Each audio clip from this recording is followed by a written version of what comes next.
Hold on.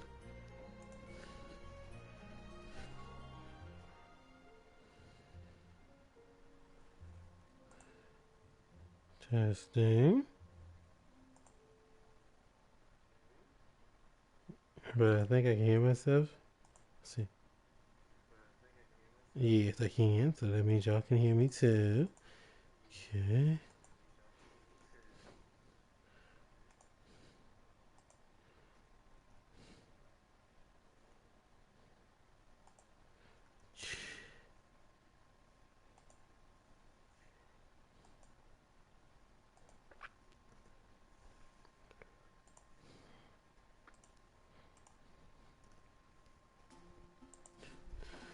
All right, y'all.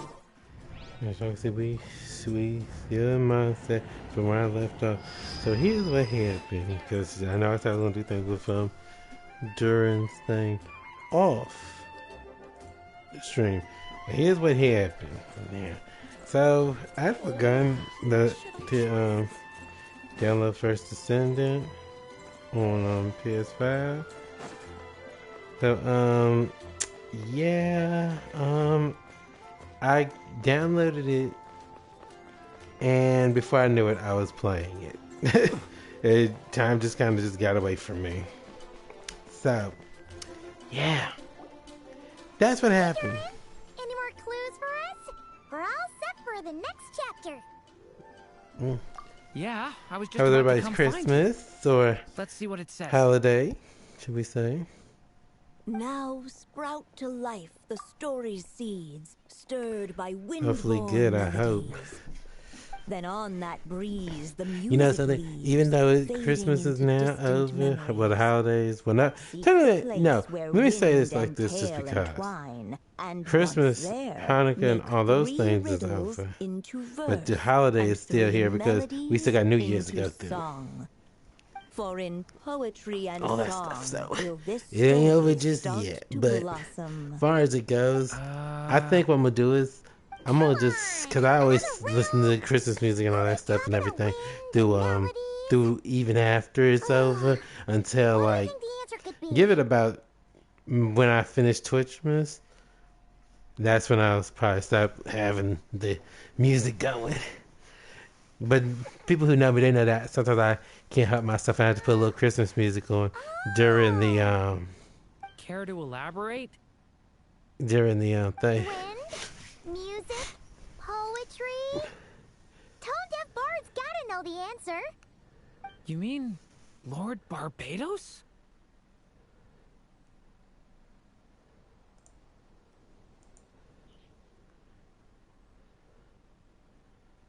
Man. Hold on a minute, y'all. Let me see something real fast.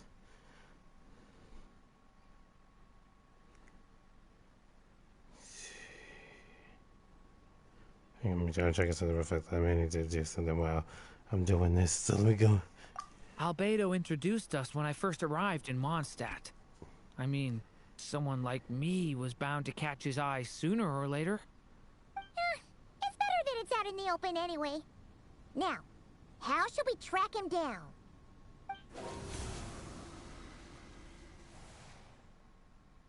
I'm pretty sure he's already caught wind of what's going on here.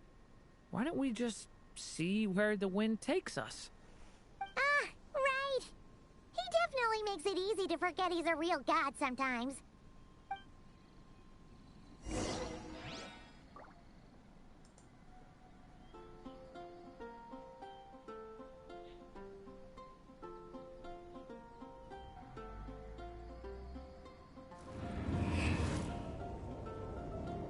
I missed the day of putting my content up, so hold on a minute, y'all. I'm gonna do it right now. Put the rest of these up. But for y'all who do know, y'all do know that I actually was indeed on each day. So I'm gonna do it right now. So give me a second, y'all. Cause I don't want to be missing days. Is that the same time? I'll go back and look. If not, let's see. What? What's going on? What is? Let us have a modicum of patience for the richness and complexity of humanity. That's not cute. The wanton cruelty of the few is not worth our ire.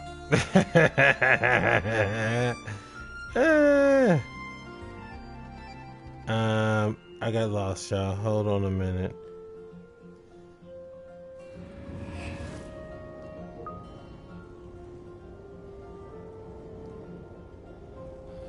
It's all for my daughter.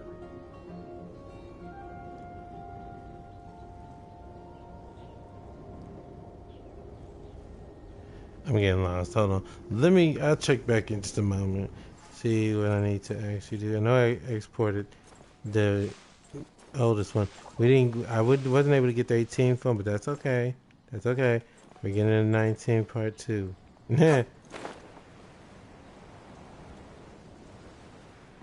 Although, I wonder what the part 2 is. Where's the part 1 at? Or did that as well get pushed? Whatever. Yeah, we were on.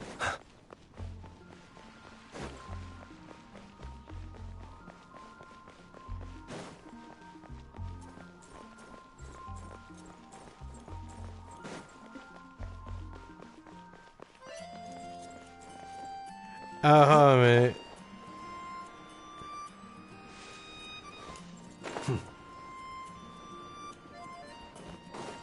We're going to find Venti. Where else could he be?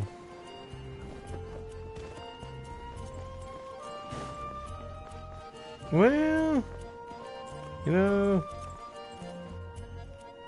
that would have been too easy. Traveler, Paimon! What a sight for sore eyes! Ah, and the little dragon from the fairy tale world. I heard your voices calling out to me on the wind. Something about needing help with a riddle? Sorry to disturb you, Lord Barbados. Ha! Disturb me? Not at all! To tell you the truth, I'm just as curious about this riddle as you are. Let me take a look. What is it? Did you figure out the answer? 3 riddles and 3 melodies. That sure takes me back. The answer you seek lies hidden in memory. Looks like running to Tone Deaf Bard was the right call after all. Long ago, those mages came to Mondstadt, seeking to test their strength against mine.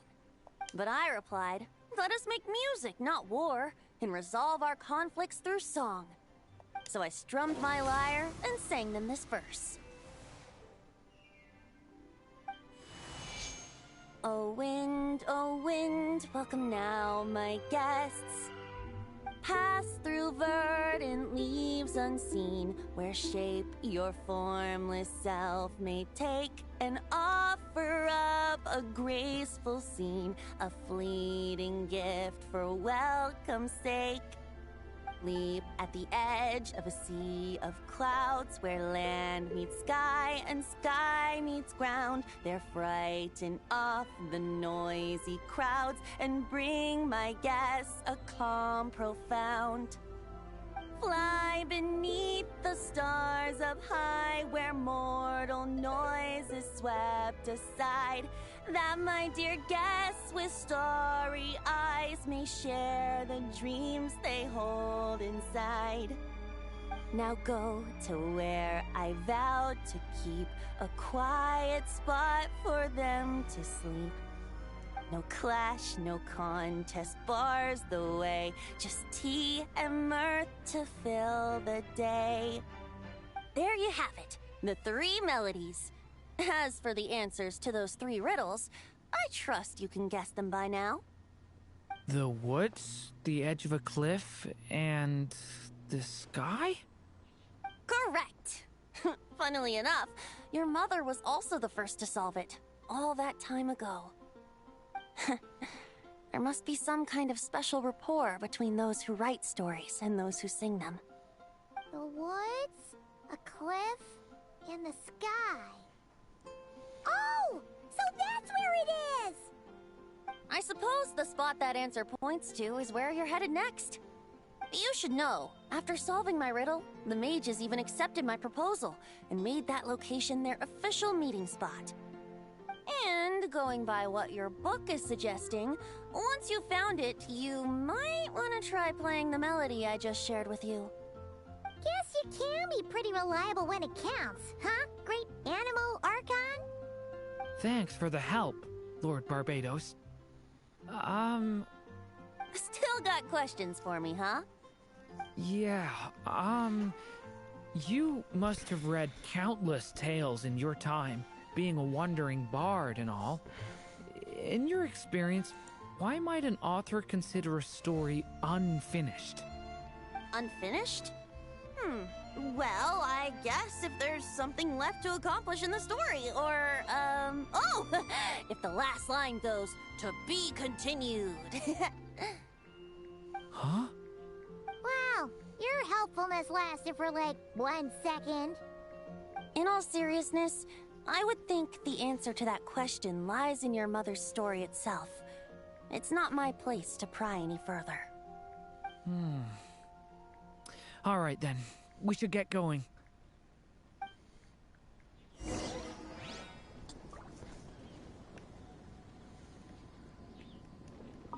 I wonder when their next meeting will be.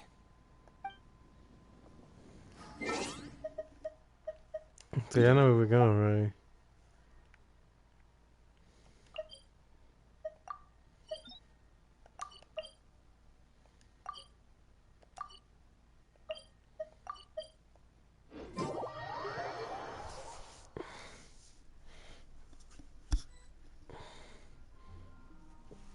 Okay, we're here! Now, we just need to play the 3 melodies, and we should be able to gather the memories for the next chapter, right? A musical performance? Huh. Out of all the things Miss Lisa has taught me, that's the one I'm worst at.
From poetry and song will this story start to blossom.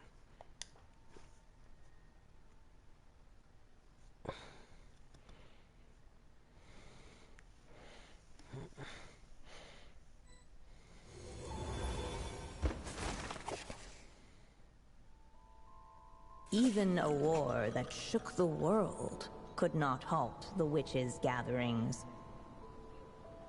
Yet even so, with the passing of time, 3 of their teacups no longer came to be set.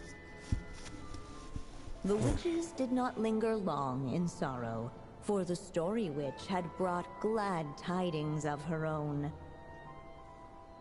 Born was her dragon child, safe and sound. Her fellow witches offered up their blessings, eagerly debating how to celebrate the child's birth.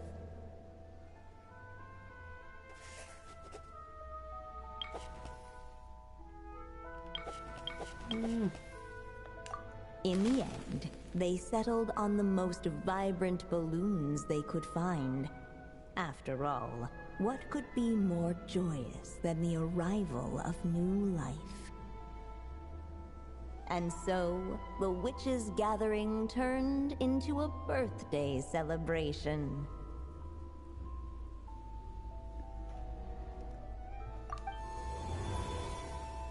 So, we're back in the story world, huh? As if from nowhere, new guests appeared at the witches' table. Perhaps they too had come to celebrate the Dragon Child's birthday. Yet while everyone else was busy thinking about what kind of gift to offer, these three seemed to have come empty-handed. None of that we've talked about. Hardly the recipe for a warm welcome to a birthday party, now is it? A gift? Hey, what's this all about? We only just found out this was a party.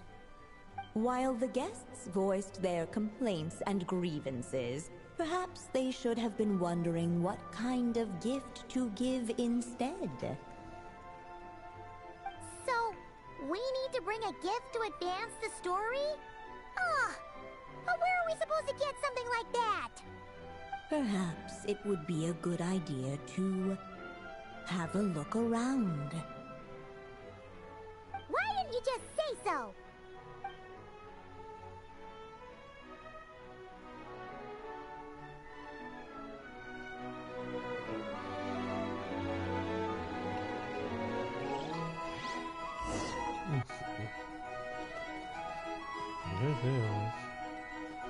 The witches went on chatting away, ignoring the empty-handed guests. How good with this one? This is M, I believe.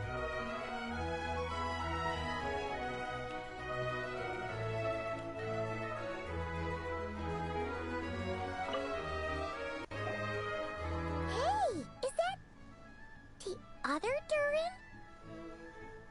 Hey, Mini Durin! Nope, no reaction.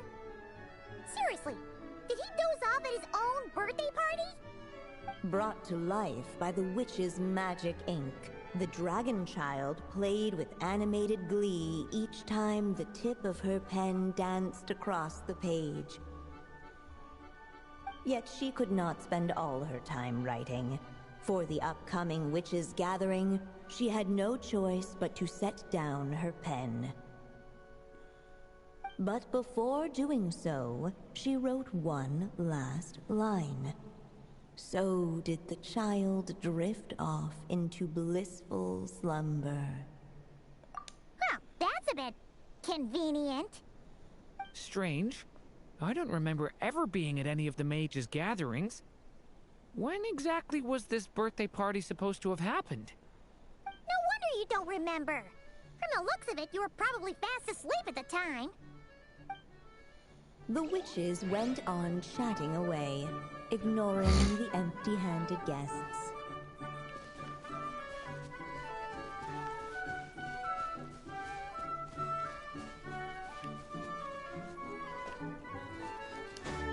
No mark had been left on the page ahead. The group found themselves unable to move forward.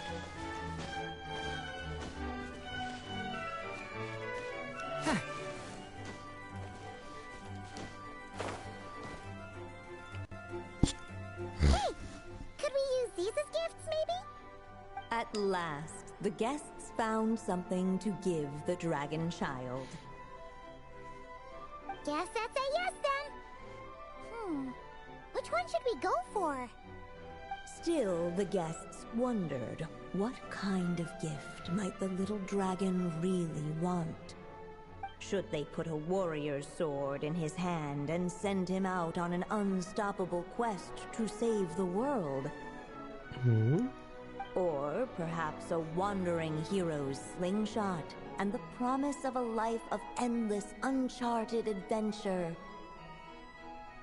Or maybe even a scholar's tome and the chance to take on all the world's unsolved mysteries.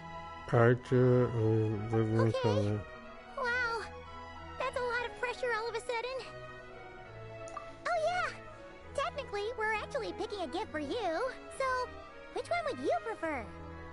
You want me to choose? Wow, this feels kinda special. How come? For as long as I can remember, I've spent most of my time living in the stories my mother created. I always thought my mother had everything written out for me already, just like the toy figures in Constellation Metropole. What I wanted to do with my own future. Huh. That's something I've never really thought about. What did I want back then? This is the first time I've ever asked myself that question. Sounds like this is the perfect opportunity to answer it then. It's been a while since you left Simulanka, and after everything that's happened, it might be about time to start thinking about your future. Then let me give it some thought.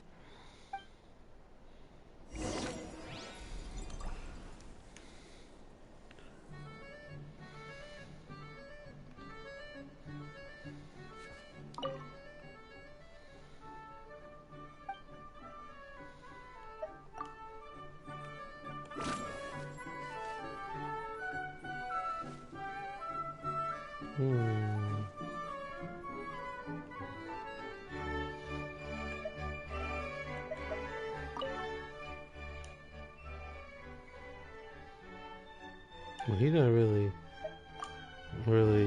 looking to be an adventure like that. I'm gonna go with this, with the tone, because the guests hesitated, and not without good reason.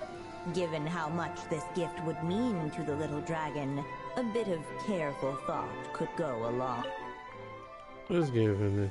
Since just like Alberto, he likes to kind of study and stuff. In the end, the guests settled on the Scholar's Tome.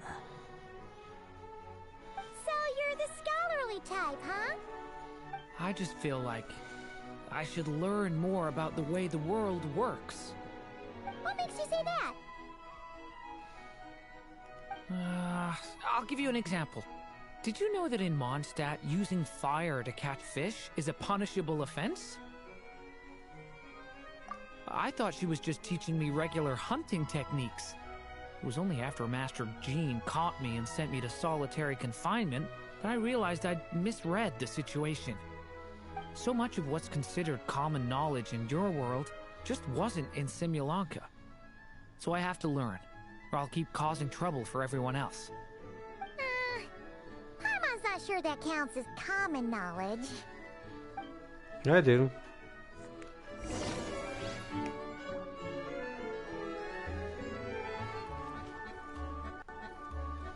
Alright, they should let us in now that we've got a gift, right? Hello there. Brought a gift this time.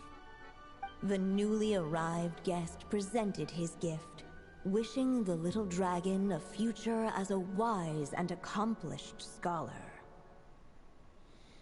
Accepting the guest's blessing, the Story Witch invited him and his friends to take their place around the table. Finally, she could introduce them all to her dragon child, telling all in attendance about the moment of his hatching, and of course, the name he'd been given. It was then that the Seer Witch, diviner of the stars, withdrew her gaze from the heavens and turned a sorrowful glance upon the little dragon. You gave him the same name as that evil dragon? That's right. But the life I intend for him shall be very different. What folly, to love so blindly. For as you must know, a name is the mirror of destiny itself. He who bears an evil dragon's name must also inherit the fate of its previous owner. His fate has been foretold. Then I'll rewrite it. The witches at the table fell silent, for they knew the Seer Witch's words had never once proven wrong. Yet, just as clearly, they recognized the Story Witch's resolve, for there is scarce a force in this world more fearsome than a mother's love. At last, the Merry Witch stepped forward, dispelling the uneasy silence. So be it. Then we'll all lend a hand. Together, we shall rewrite this child's fate. You mean to defy one of the fundamental rules of this world? I refuse to be shackled by such rules. Besides, this is a witches' gathering, is it not? What could be more fitting a subject for this occasion than to defy them? Oh? Sounds like an interesting experiment. I suppose, were we to succeed in this endeavor, we might bring a touch of wonder to this otherwise dreary sky of stars. The Merry Witch finally talked them all round, just like she had done many times before. Warm and strong as the sun I forget what that one. So much so, in fact, that those who her light shined down Jay? upon had no choice but to bask I forgot her actual name. And so the witches readied their gifts, 3 marvels of the cosmos. For this child, I shall decipher the ravings of the heavens and lay bare before him the trickery of fate.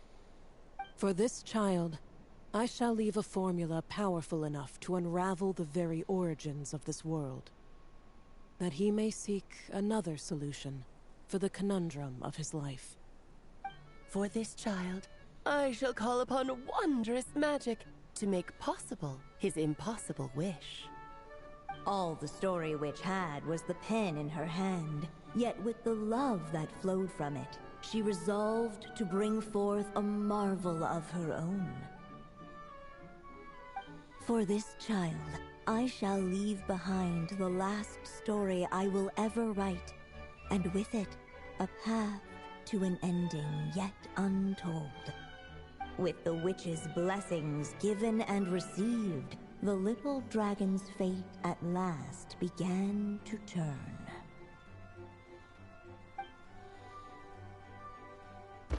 In the midst of the dragon child's birthday celebration, the seer witch proclaimed her prophecy. The child had been given the evil dragon's name, and with it, the burden of its fate. But hearing this, the Story Witch vowed to rewrite it all, for such was her love and resolve. And so the other witches offered their gifts in turn, marvels as rare as any in the cosmos. Together, they sought to test one of the fundamental laws of this world, in part to support a mother's love. You know, wouldn't it be cool if they actually gave you, like, Alice Barbeloff, whatever the other two's names are as character? Almost forgot. Our new You could guests actually came have bearing blessings the of their 4 own. witches. Who knows? Perhaps this extra dash of wisdom might be all the little dragon needs to change his fate.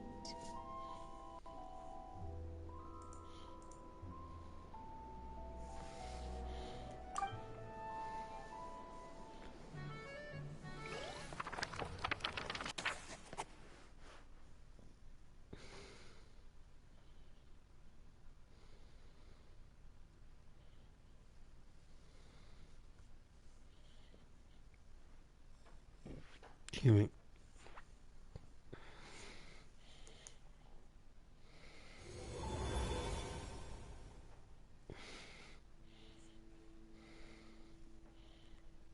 Yep. Looks like we've completed this chapter too. Those witches in the story were the mages of the Hexen Circle, right? They sure seem to care a lot about you, Durin. But, Paimon kinda had trouble following their conversation. Just a bunch of mystery, as usual. The evil dragon's fate. Oh, is that what you're worried about? But didn't we already take care of that? Ah, the mages must have had a hand in that, too. Also, I was just thinking, which part of the story are we even meant to be completing? Oh, like we're filling in the gaps, and more like we're adding something new altogether. But we use the ink, right? And the book hasn't given us any more clues, so that must mean our task is complete. At least for now. Yeah, I guess we're doing something right.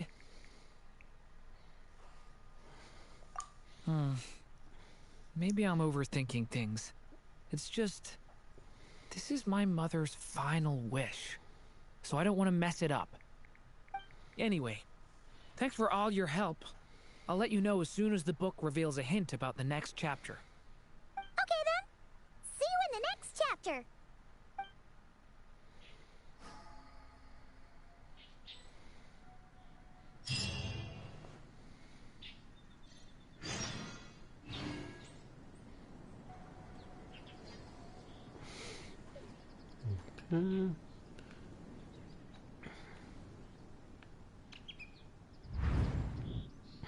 So now we just continue this event.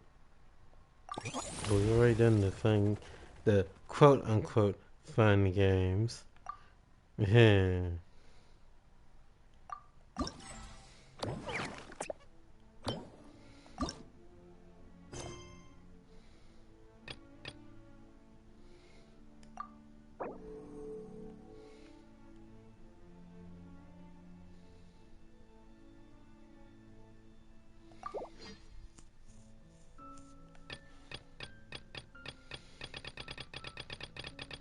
Because we're not going to be able to do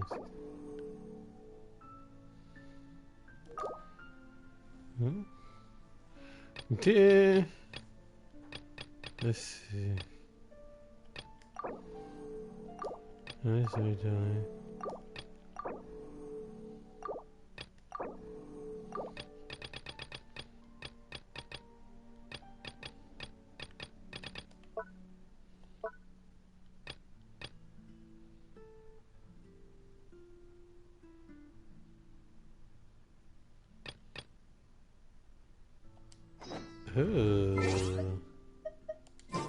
okay, here we go. We're gonna focus on this. This one is just this one. Because this is actually messing up now.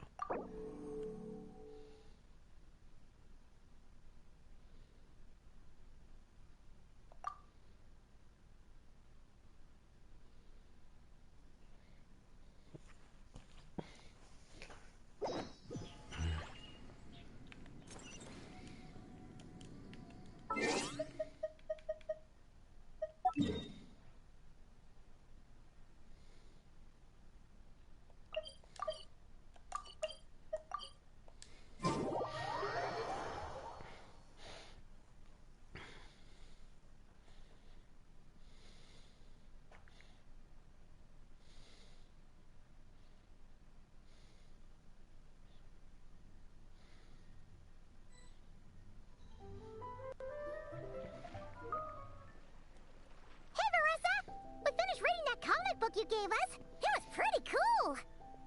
You say. Morning. Wait, you finished it? Wow, that was so quick.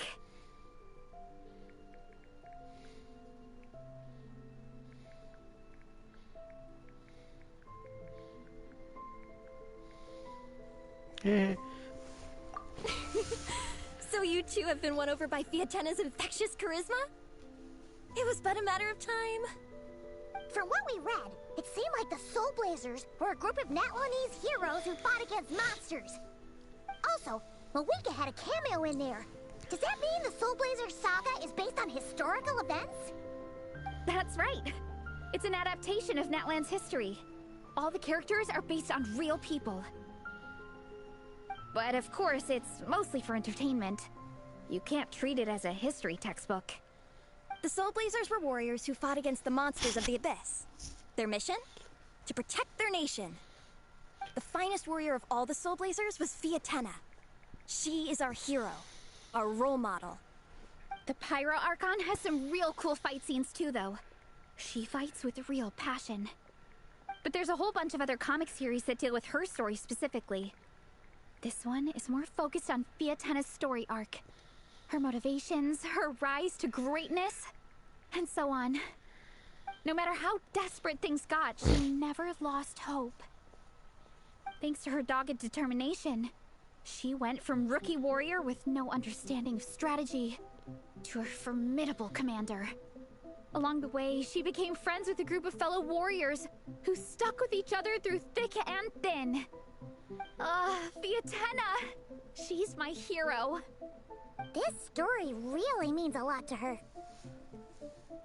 Oh, every time my thesis gets rejected, I just think about all the challenges that she faced. And suddenly, my own problems don't seem so insurmountable after all. Don't worry, Alrani. I have faith in you. You'll get your thesis approved one day.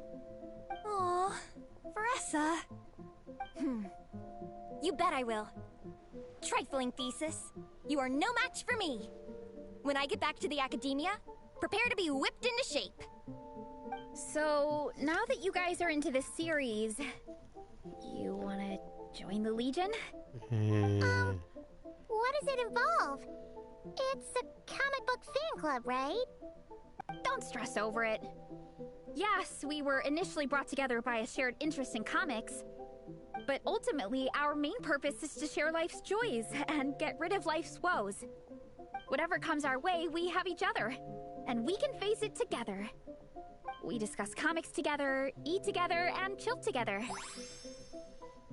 In that case, Paimon's in! Yes! Welcome, welcome! Captain, what about the welcome ceremony? Or have you forgotten our traditions? This has only probably been a few times. Of course I haven't forgotten. Find a nice open space and wait for me there. I'll just go grab something from the camp.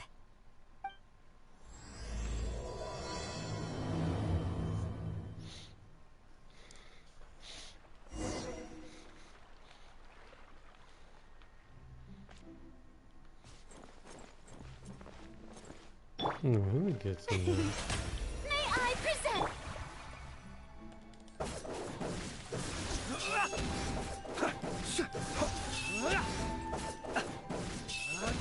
What was I saying earlier? Oh yes, people who know me, sometimes I put on some music in a heartbeat. It could be Christmas music. So people are like, you already listening to Christmas music? I'm like, I felt the mood. Sometimes I really do be feeling it. Sometimes I'll just think of joyous times. For me, Christmas was amazing time. Like, it wasn't even about the presents. Like, I can still remember me and my brother waking up, and we would like literally be like wrestling and stuff around the tree. It was a fun time. It was. And that's what I see Christmas as. Something just really, just a good time. It really is. Here. This is a good spot. Oh, Ronnie, do you have any idea what Veressa's fetching from the camp? Probably the relic we used to swear in new members.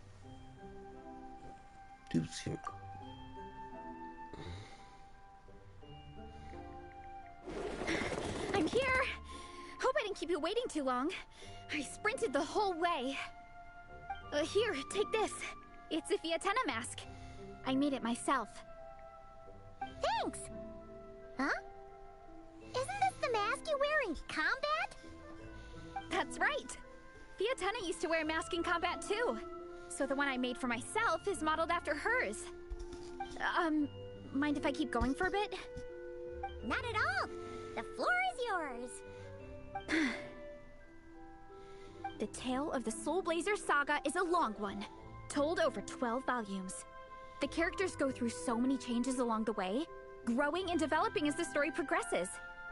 This mask, for instance, is just one of the 5 different versions Fiatenna wears during the story. This one is my favorite of them all. At one point, Fiatenna goes through a tough phase where she's disillusioned after fighting so many battles, but her friends are always there for her even through her darkest time. With their encouragement, she was able to rally and get back on her feet. And this is the mask she wore when she made her comeback. In my view, that makes it the perfect relic to use for inducting new members into the Legion. Oh, this ceremony just got super ceremonious. Hold on to it. You're gonna need it during the ceremony.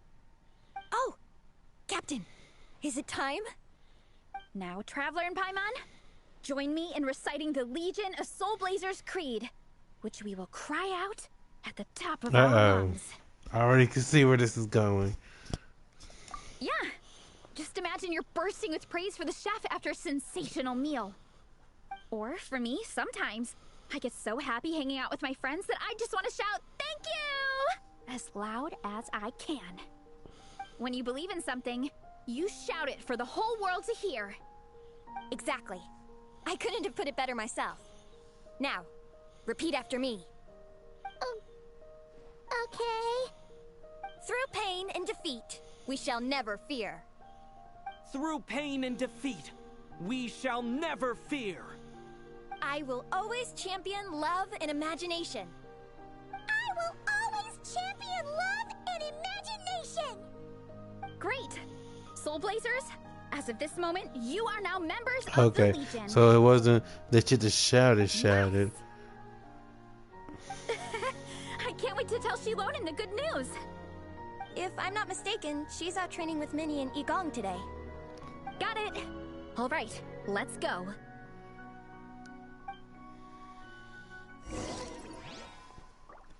See, I figured that when she said shout, like they meant like loud, like to the point where you could cause an avalanche. That's what I was thinking. But I guess goes to show.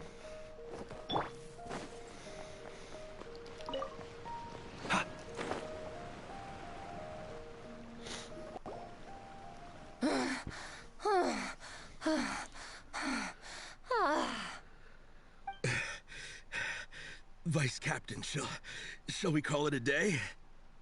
That's enough strength training for now. But we still have racetrack familiarization training. We can't afford to skip it. Attention, Soul Blazers! Da-da-da-da! It gives me great pleasure to introduce 2 new additions to the Legion of Soul Blazers. All right! Induction complete! Now we're officially Soul Blazers! Ah, welcome to the club! Unfortunately, I don't think we'll be able to hold a welcome party for you today. Minnie and Igong have been training for ages. They are completely exhausted. Congratulations. Minnie, you still up for racetrack familiarization training? Yeah. Why wouldn't I be? Since it's a 4-person relay, we gotta rehearse every stage. I'm so jealous of Alrani. Logistics is the easiest job. Gets to stay at the camp the whole time. Yeah, they seem totally wiped out. Alright, we can skip the welcome party. We pretty much know everyone anyway. Shame you have to miss out, though. I feel kind of bad. Let me think. Okay, here's what we'll do. Why don't you join us for training? We still need to practice on the race course itself, so we could turn it into a team-building event. In this cold weather, there's no better feeling than running around and getting the blood pumping. We'll all feel toasty and warm by the time we're done. What do you say, Traveler? Come on, it'll be fun. We can chat while we train. It'll take your mind off it. Count Paimon out. She is not cut out for this at all. Paimon's never run a day in her life, because she can fly. Flying's way faster than running. Is it now? We should race sometime. Put that theory to the test. No thanks. Paimon flying is faster than Paimon running. Not Veressa running.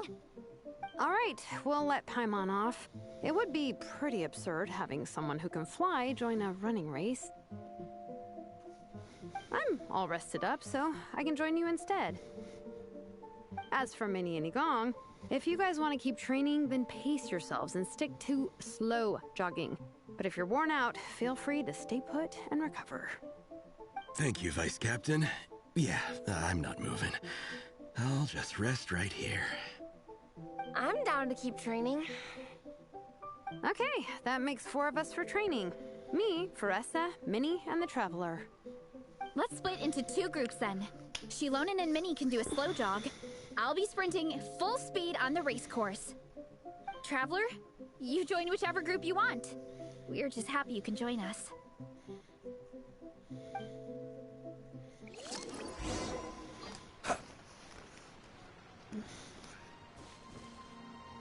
Welcome. I wanted to talk to him. And I guess they said they don't want to. Huh? Whatever.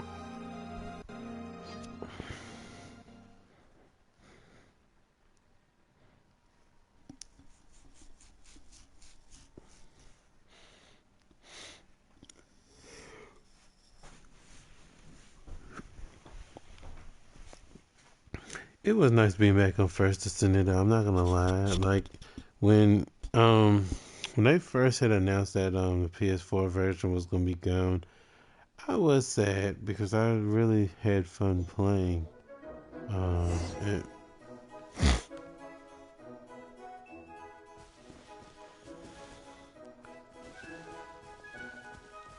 Okay, keep your head up, shoulders back, and allow your arms to swing however feels natural. You'll save energy that way.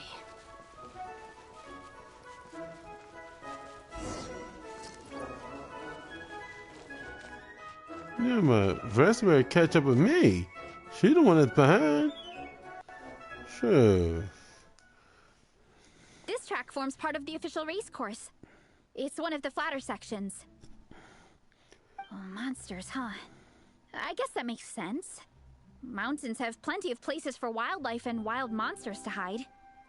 I'll politely ask them to leave us alone.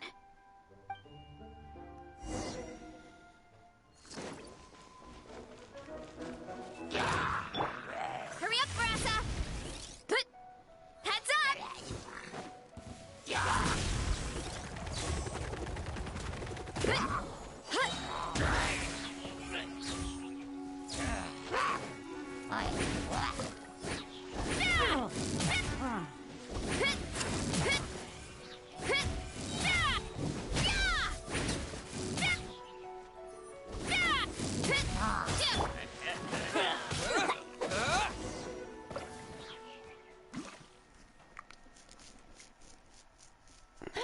Glad that's taken care of. One less thing for Minnie and Shilonen to deal with. They're jogging the same course as us, right? They should be here any minute. Let's wait for them.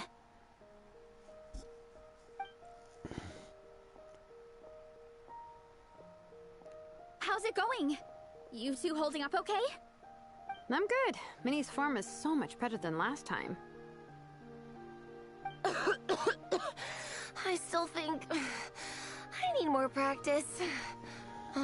The course goes into an uphill climb from here. It's gonna get pretty tough. It's fine. I'll keep going. I gotta get a good ranking. I don't want to drag this team down. Even so, you shouldn't push yourself too hard. Health and safety always come first. Results are second. Thanks, Vanessa. I do appreciate it, but the thing is... You need this, don't you? For personal reasons? You mentioned some kind of deal with your parents. I'm guessing it's something to do with that? I noticed you had a certain look on your face when you first brought it up, like you were trying to suppress how you were feeling. In my view, when a kid makes a face like that, it's actually a cry for help. So, what's really going on? You can tell us. If you keep it to yourself, we can't help you fix it. I remember Minnie saying in one of her letters how she hoped to go to Inazuma one day and work as an assistant comic book artist. That or become a prop maker, building true-to-life comic book items for fans. But her mom and dad aren't very supportive of her goals. that have anything to do with the relentless training? Oh, okay. I'll explain. Varessa's right. My mom and dad don't approve of me moving abroad for work. I'm the baby of the family. There's a huge age gap between me and my older brother, and I was a pretty sickly child, so my parents worried a lot about me growing up. They don't like the thought of me moving so far away from home. They say they'd always be worrying about my health. Also, they'd rather I pick something more stable. The idea of trying to make a career in the comic book industry is crazy to them. They think I need to be more realistic, get a real job. But what employable skills do I even have? I can do art, and I can build stuff, but I'm no good at anything else. It's like, no matter how many times we have the conversation, I can never get through to them. They treat me like I'm just a little kid living in a fairy tale world. But this time, the situation is different. Suddenly, my friends came all the way to Mondstadt to see me because of our shared interest in comics. And then we signed up for a cross-country contest. That really surprised them. I'm sure they don't believe I can do it. So, I made a deal with my parents. If I pull this off and my team gets ranked, they have to start taking me seriously about what I want in life. Don't worry, Minnie. You're in good hands. Even Coach Yan-san has praised me for how fast I can run. And she has high standards. And you've seen Shilonen when she gets going, right? She's as tough as they come. A real hero. She fought wars for her tribe. As long as we do well enough to get ranked, your parents will come around, right? I'm confident we can do that. We are all behind you on this. Varessa. Minnie, I still remember that time you sent Nepeka some of your work. Artwork of Fiatena, and a mask you built yourself. She showed them off to all the other kids in the tribe, and they loved them so much, they offered more to buy them off her. But Nepeka wasn't about to let go of them. Huh? Really? I had no idea anyone would want to pay for my artwork. Why wouldn't they? Your creations have real value. And while that's subjective in emotional terms, hey, the offer of more is a pretty objective measure. To me, that fact alone says that you already have a real job. Your mask and artwork are already famous in the Collective of Plenty. People are constantly asking, who painted this? It's incredible work. If you ever visit our tribe, you can bet there'd be crowds of people swarming you and begging for your autograph. I'll definitely visit one day. I had no idea I had fans already. All in good time. We can talk more about that later. For now, I think you need to stay here and get some rest. Thanks, both of you. I'll make sure to rest properly. Good. I'll stay here and keep you company for a while. The Traveler and I will keep training then. Might as well finish out the track. Can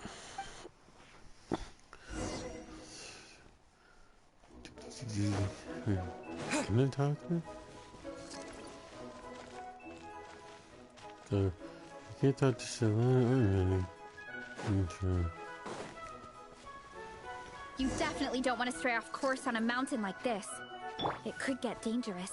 Girl, I've been here more times than you have. There are some torches off to the side in this section. Just set one alight and warm yourself up. Again, I've already done this before. Multiple times.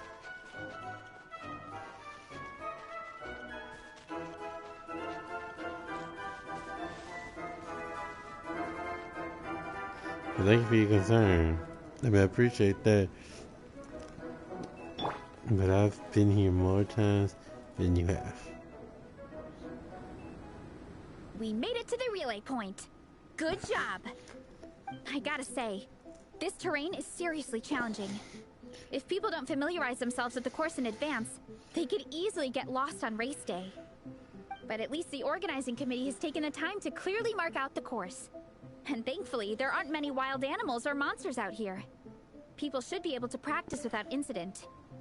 How are you feeling? Still got the energy to keep training?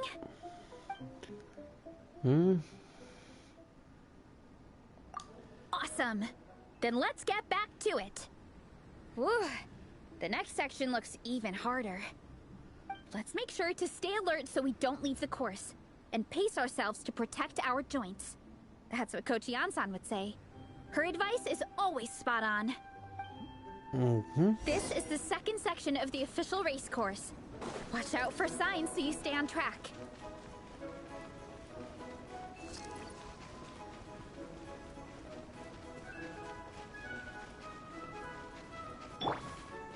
Time to roll!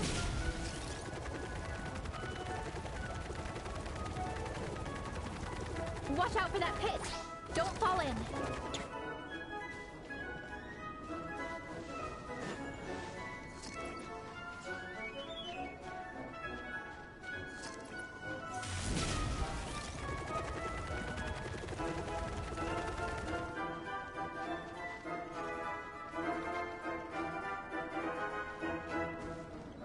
There's a gap here. If we jump down, it should shave off a lot of our race time. But it's a little risky.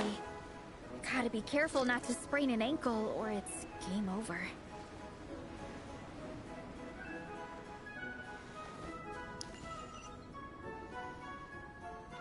Did I jump off too far?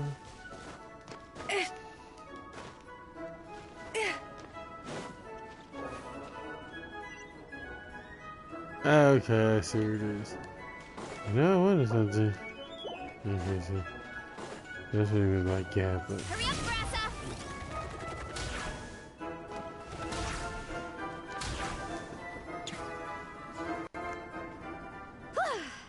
We made it to the relay point of Section 2. That's today's training target officially smashed. We just need to check out Sections 3 and 4 of the course, but we can do that tomorrow. Now that we've stopped, it suddenly occurred to me. After a whole morning of running, we're still only halfway up the mountain. Kinda? But then again, I'm already freezing. And it must be even colder up at the top. You have no idea. Yeah, forget it. Let's head back. I'll catch a cold if I'm out here much longer. Why don't we regroup with Shilonen and Minnie, then head back together?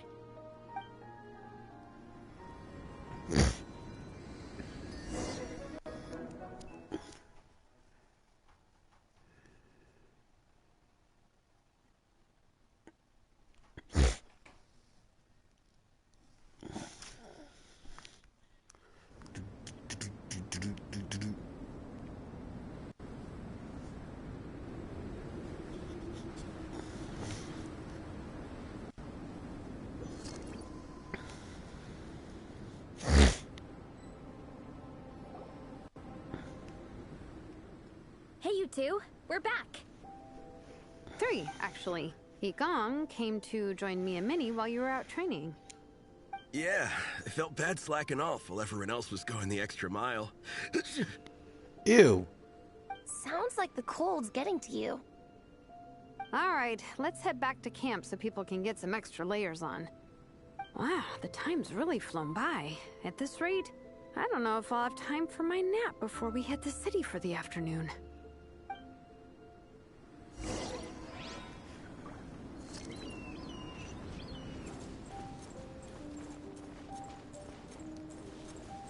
This is taking me back. Hearing this song that's playing in here just takes me back to like when I first started playing GTA and everything. Lord. By the way, we're not done with GTA, y'all. Don't think we are. As they said, I'm just trying to catch up on some things on this. But there's still plenty of time. And we can do stuff. So I might be seeing another GTA stream soon enough. Well done on your training, everyone. Now we have some free time before this afternoon's activity. As planned, we'll meet by the Knights of Favonia's headquarters at 2 p.m. Will we get to go to the library? Will we? That's right! Excited? Yes! Me too. After days up here in the mountains, I'm looking forward to finally checking out the city. Great! In that case, see you all at 2 p.m. sharp for some well-earned fun. Yeah! them up. Now that fun's on the agenda, they don't seem so tired anymore. Well, of course. It's important to relax and de-stress after training hard. And to eat. I am super hungry right now. Okay, everyone. Dismissed.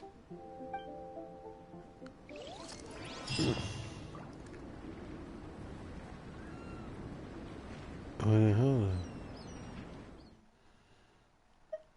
Say 14.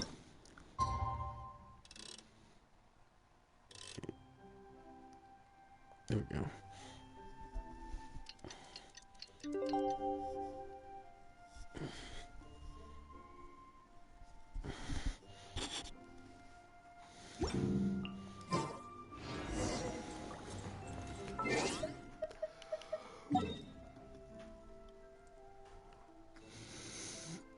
Yeah, it was fun though, getting back into playing for first, and it was really interesting. Now I haven't gotten used to the whole vehicle stuff because I haven't played that long, but he is hoping that we can actually get to that soon enough. Okay, people, time to go. I wonder what the Mondstadt's comic collection is like. Don't let me down, Mondstadt Library. What's happening? We made it! Nice, everyone's here. Let's go. Minnie and Vanessa are already inside. Yeah. They couldn't wait for us?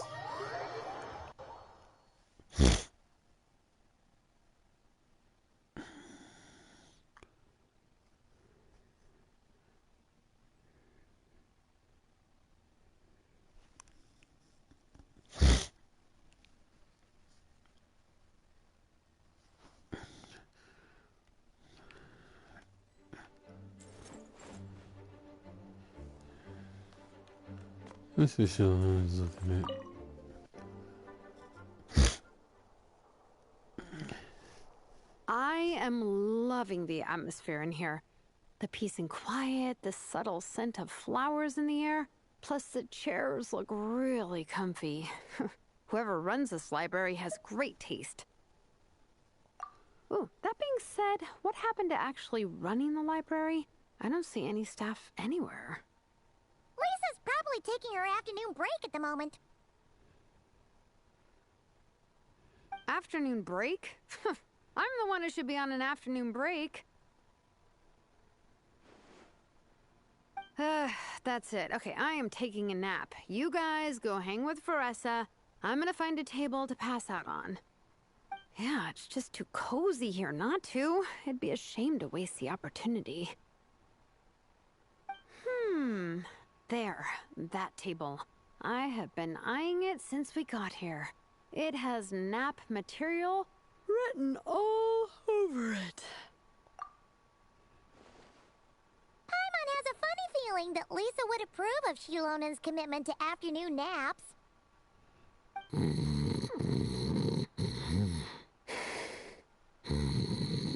Wow. You knocked out right away. Whoa, that was fast.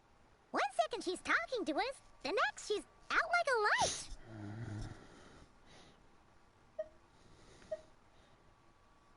Guess so. Happy napping, Shilonen. You can at least still talk to her? Oh, she is gone. Let's see.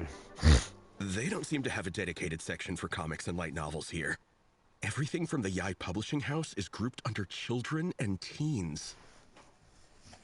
Everything is wrong with that. Would you put the Soul Blazer Saga on the same shelf as the Boar Princess? Hey, watch it. What have you got against the Boar Princess? Oh, sorry. I didn't mean it like that. To be fair, the Boar Princess is a pretty good read. I bought the whole set from the Wanwen Bookhouse.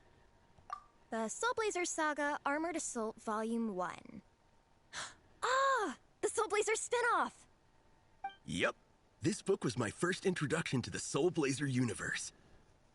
It abandons traditional modes of human combat, instead housing the heroes within giant armored mecha. each the size of the Jade Chamber. And since it isn't canon, it's free to delve into territory that the original series can't explore, like aerial combat. It goes pretty hard. When I discovered this as a boy, I thought it was the coolest thing ever. As soon as I saw mecha and mid-air dogfights, I was hooked. So you're big into the mecha genre, huh? I sure am. After that, I was hunting down books in the Soul Blazer series wherever I could find them. I even bought the Mecha Warrior action figures released by the Yi Publishing House. I gotta say, though, it really did a number on my savings. Those action figures are so expensive and there are so many to collect. Yep, that's how it goes. Seems like every other day there's a Soul Blazer reprint, collector's edition, spin-off series, sequel. So much to keep track of. Yeah, the thing is, the publisher knows exactly what they're doing. They keep milking their cash cow for all it's worth, because chumps like me fall for it every single time. Me too. But you know, they're not wrong. Yigong, which book are you gonna borrow? Just this one. Armored Assault, Volume 1. Can't beat the classics.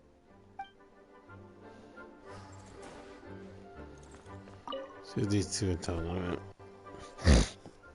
I'm surprised Miss Musk isn't here today. I always see her by the linguistics section.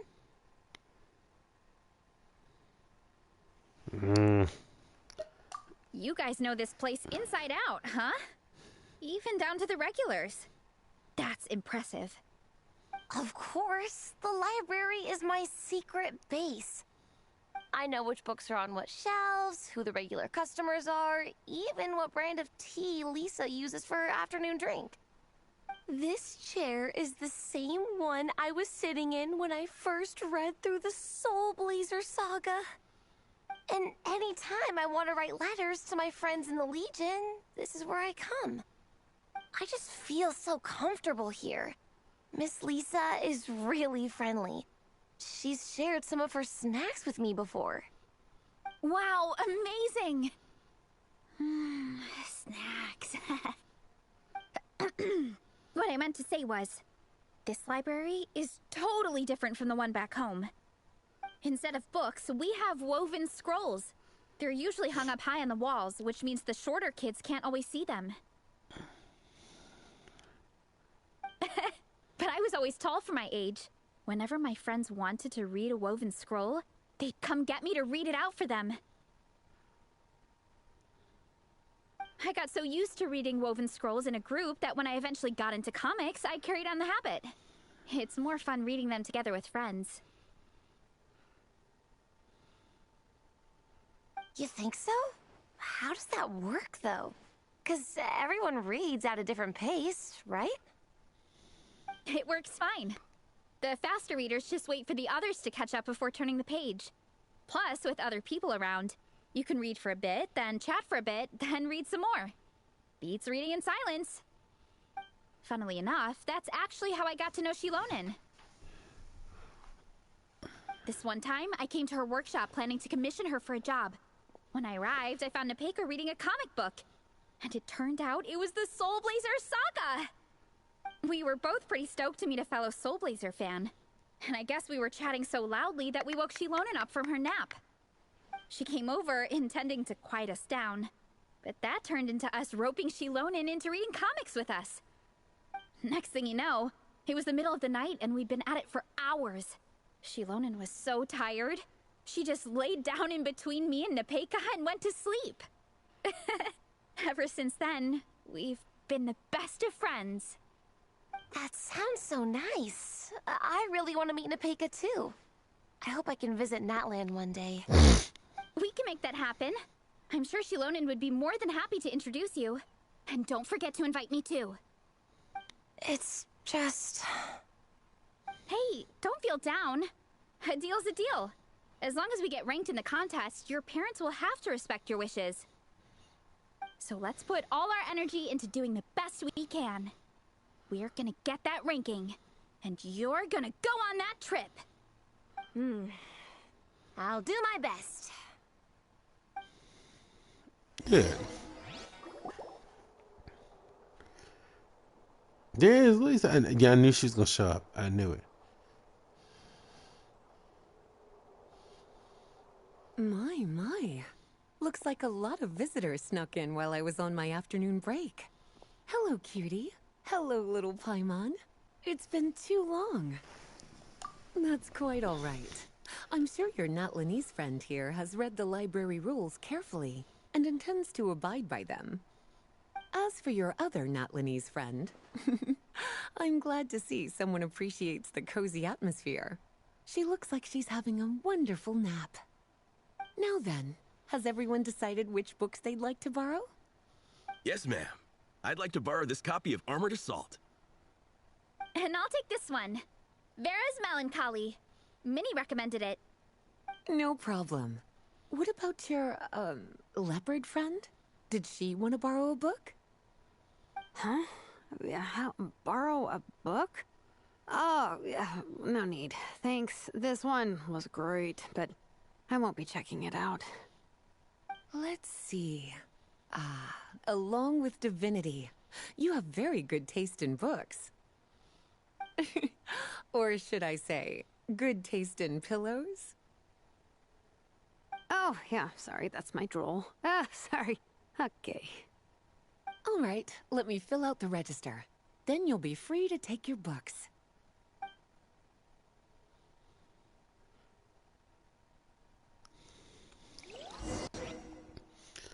Nobody wants that book. Yeah.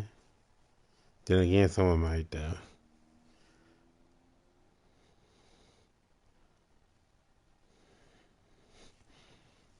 Mm-mm-mm.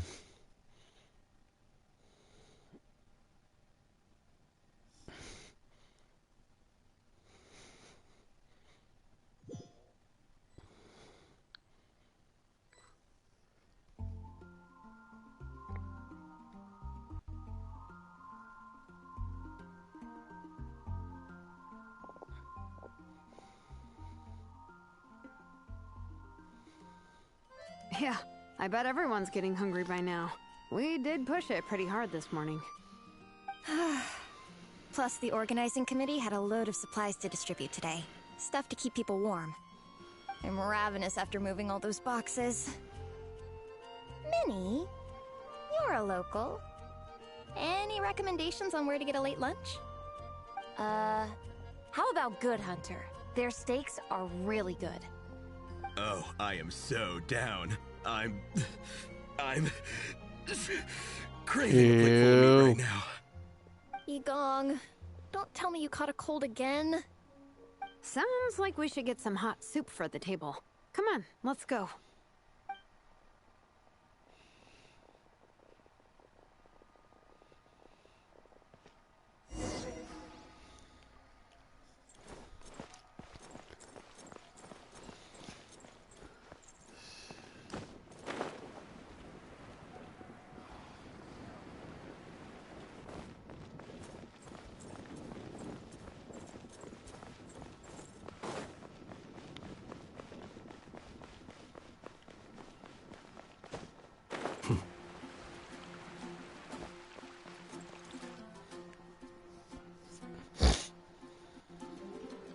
Everyone loves Good Hunter. My family eats here all the time.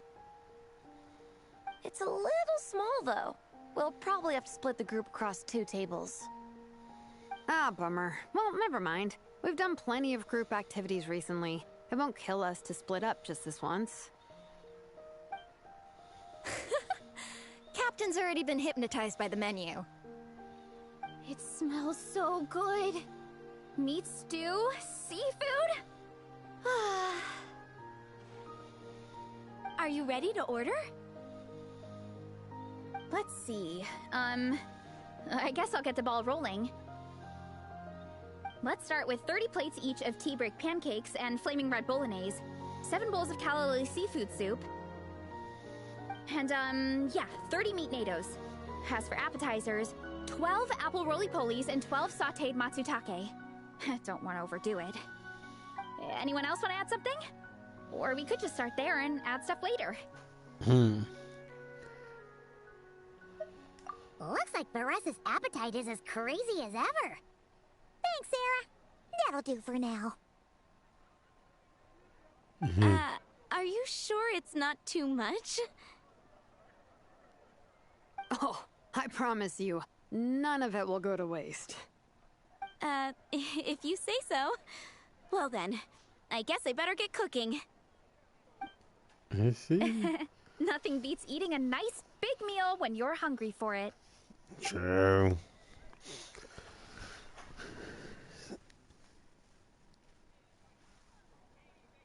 No matter how many times I witness it, the Veressa versus Food show never ceases to amaze me. You gotta hand it to the collective of plenty. They can pack it away, and they can pack a punch. Well, you gotta eat so you have enough energy for training. And as Fiatena once said, even a beast of the abyss knows that being a picky eater is an unpardonable sin. So all the more reason for us to eat our fill.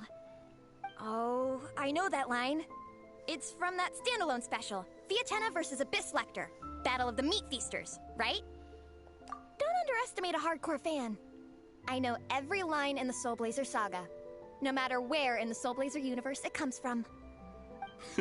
Nice one, Alrani. The writers had fun with that one, didn't they? Pure comedy. Can you imagine if that was based on a true story?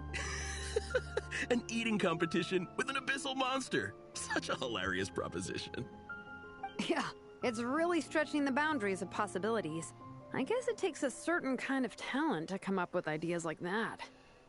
Wacky ideas are one thing, but what really blows my mind is the characterization process.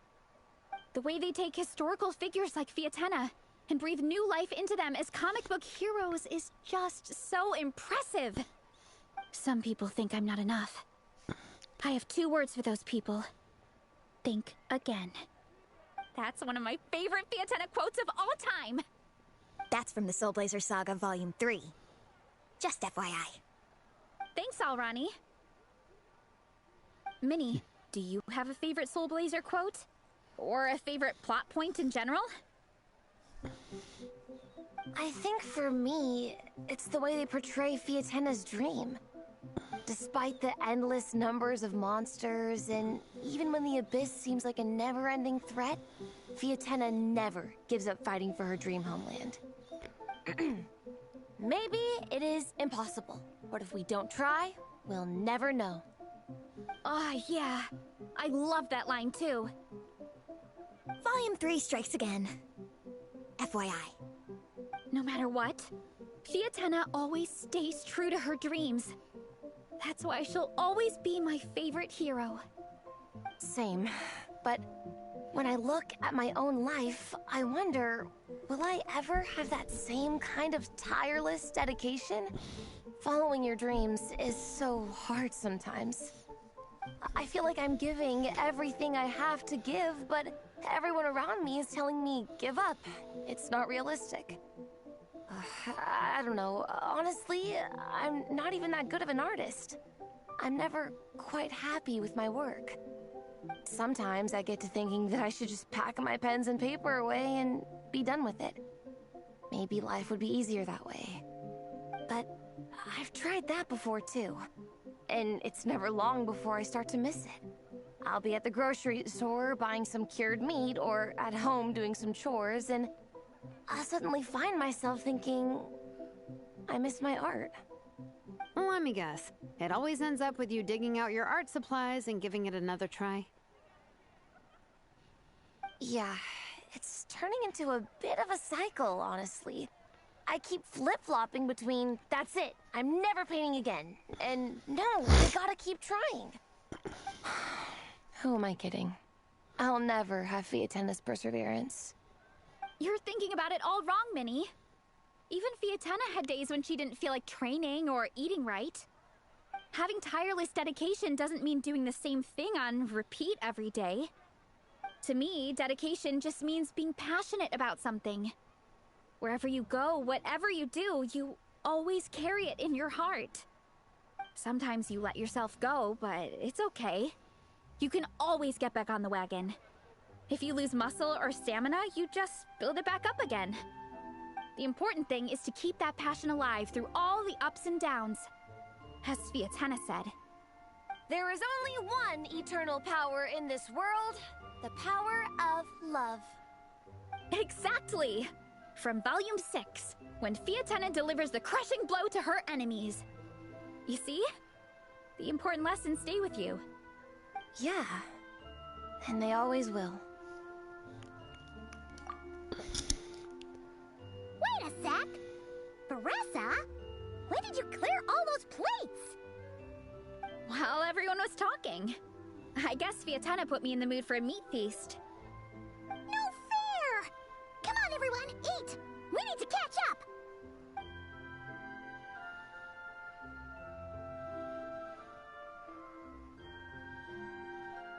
So full. I can't eat another bite. I'm absolutely stuffed. Should we head back to camp? We can walk off some of that food. Let's see if Sarah says anything, or can I talk to Sarah? Let's see, I was here. She said, like, I can believe you ate up all that food. Nope. She don't say anything.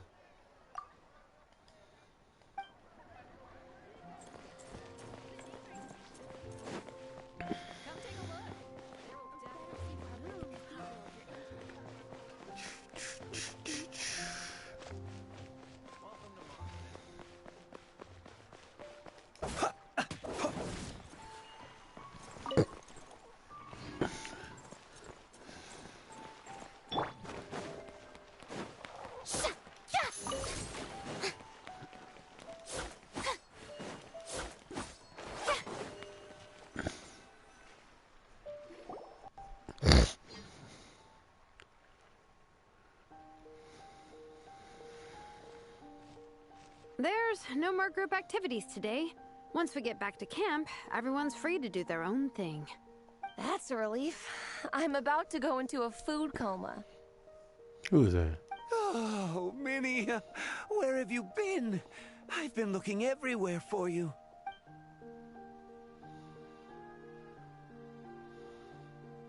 Patton? What is it? Is something wrong? What do you think? You've been gone for days and haven't checked in once. Mom and Dad are worried. I've been out training for the race with my friends all morning. We just got back and everyone was hungry, so we came to get some food. Mom and Dad should know about it, though. I told them I signed up for a cross-country contest and I'll be at Dragonspine practicing in the days leading up to it. They agreed and everything. Yeah, well, you know what they're like. They agree at first, but then several days go by without seeing you, and now they're freaking out. It's always that way. Aww. Oh! So, Patton from the tavern is your brother? Are these the friends you were telling me about? Wait, honorary knight? Hey everyone, I'm Minnie's much older brother.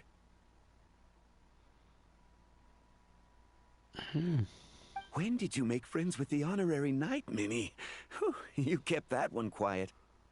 Oh, well, the honorary knight just sort of showed up for the pre-race training. I never had the chance to tell you guys. Thanks for taking care of Minnie, everyone. I hope she hasn't been too much trouble. Don't be silly. Minnie's our good friend. We've been hanging out, training together. It's been super fun. Good. Glad to hear it. Okay, well, Mom and Dad said to tell you they miss you and they hope you come home soon.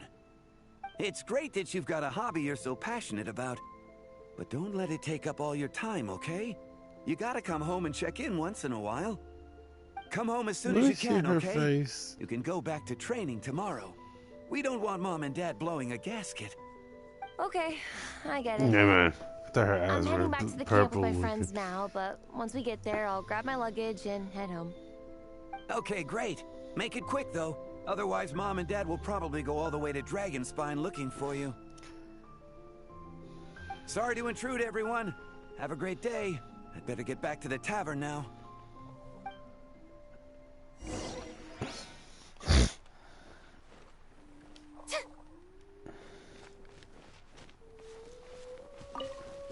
We're not running all that way back. Absolutely not. Hit that teleport.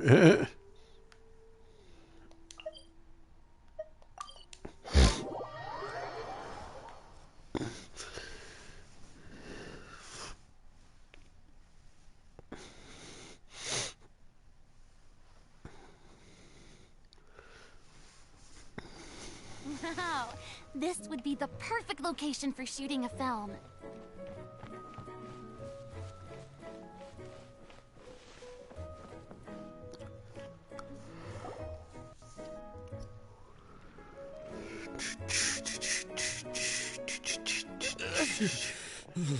Man, I almost forgot how cold the mountain was.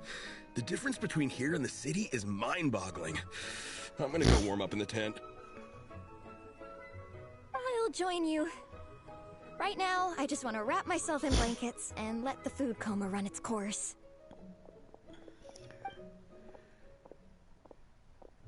I better come too so I can grab my luggage. Minnie! There you are, young lady. Mom, Dad, you actually came. What choice did we have? When were you planning on coming home? I thought this was supposed to only last a couple of days, but you've been gone for most of the week. I never said a couple of days. I said several days. You did. I remember that. But we also agreed that you'd be out during the days and come back home every night. Come on, it's time to go. Okay, I'll just let my friends know. Hey guys, I won't be staying in the camp tonight. See you tomorrow for training. I'm sorry. Tomorrow as well. This is all getting to be a bit too much, Minnie. You've been out here for days on end. Don't you think you've had your fun? Besides, you're not built for this cold weather. Remember that dreadful fever you had as a child? It took the better part of a week to clear up. Your mother and I worried ourselves half to death about you. What? Hello, sir. I'm Minnie's friend, Veressa. Ah, Veressa. How do you do? I believe Minnie's mentioned you before. Thank you for keeping her company out here.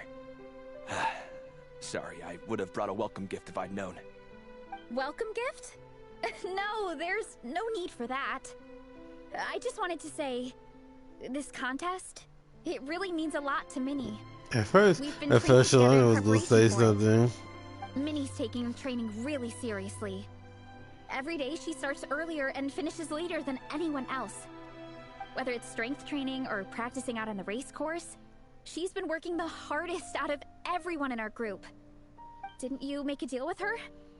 I heard that as long as Minnie gets ranked in the contest, you'll consider letting her do what she wants with her life?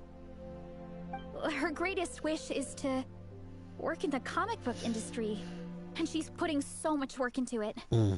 Surely you don't want to see all her efforts go to waste. Of course not. But the thing is...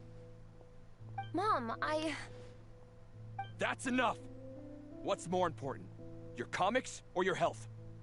I don't know how many times we've told you. It's great that you have a hobby, but you need to learn the difference between work and play. When's it going to stop, Minnie? When you ruin your health in the name of fun? Don't take your father's words too hard, Minnie. Both of us just want what's best for you. You're still young, and it's great that you have something you're passionate about. But at some point, you need to think about your future. I've seen your artwork, and I do think you have a wonderful talent. But being a comic book artist just isn't a stable career. I'm sorry, Minnie. I didn't mean to be so harsh. I know how much effort you're putting into this. We both do. We really admire your determination. You're our daughter. And we love you so much. But surely you can appreciate where we're coming from. Dreams are great. But at the end of the day, they don't put food on the table. Mom, Dad, can we please continue this in private? Yes, of course. Let's move over there.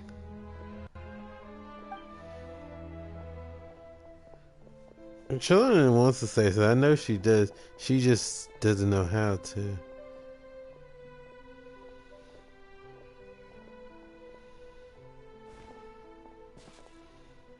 Wait, do we get to see the rest of it? I know she wants to say. Yeah, we go over and say something about. I don't want to.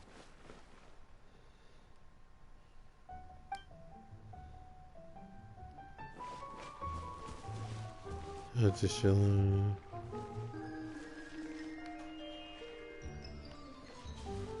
Shalona's like, Oh, things got pretty intense with Minnie's parents there.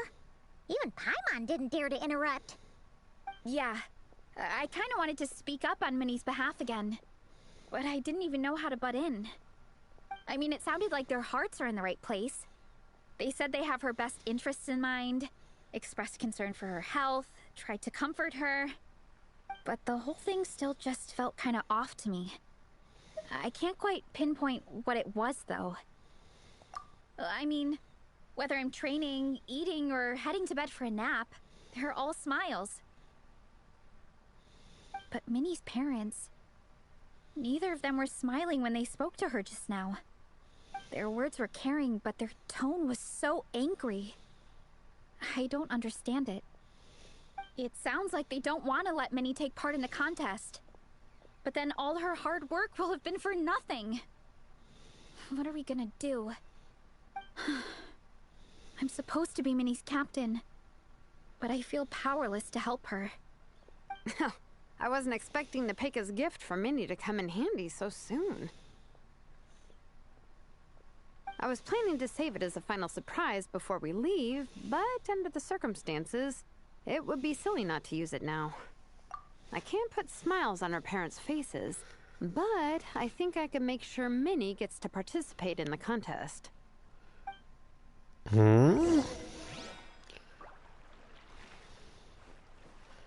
Let's see what Shalana got going on.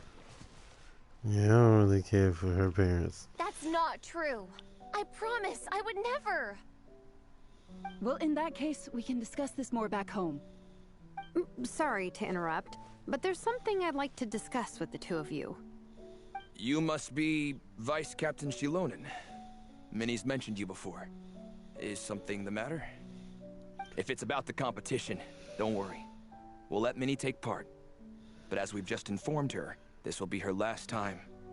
We don't want her wasting any more time on worthless pursuits. Gotcha. Look, I don't mean to interfere with your family business, but Minnie's a part of our team. I have to make sure everyone's in the right frame of mind to compete. And I can't help but feel that her conversation with you was a little demotivating. I'm concerned it's going to impact her performance on race day. I also don't think you're really validating her efforts when you brand something your daughter is passionate about as wasting time. Like I said, not trying to intrude on your family business or anything, but I thought you should know that a student of mine back home simply adores Minnie's artwork. She's not here to speak for herself, but as her teacher, I felt like I should pass along the message. I agree that Minnie has artistic talent, but I stand by what I said earlier. Hobbies are hobbies.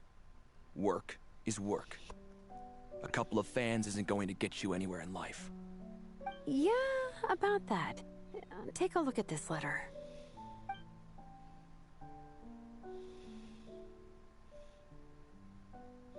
What's this?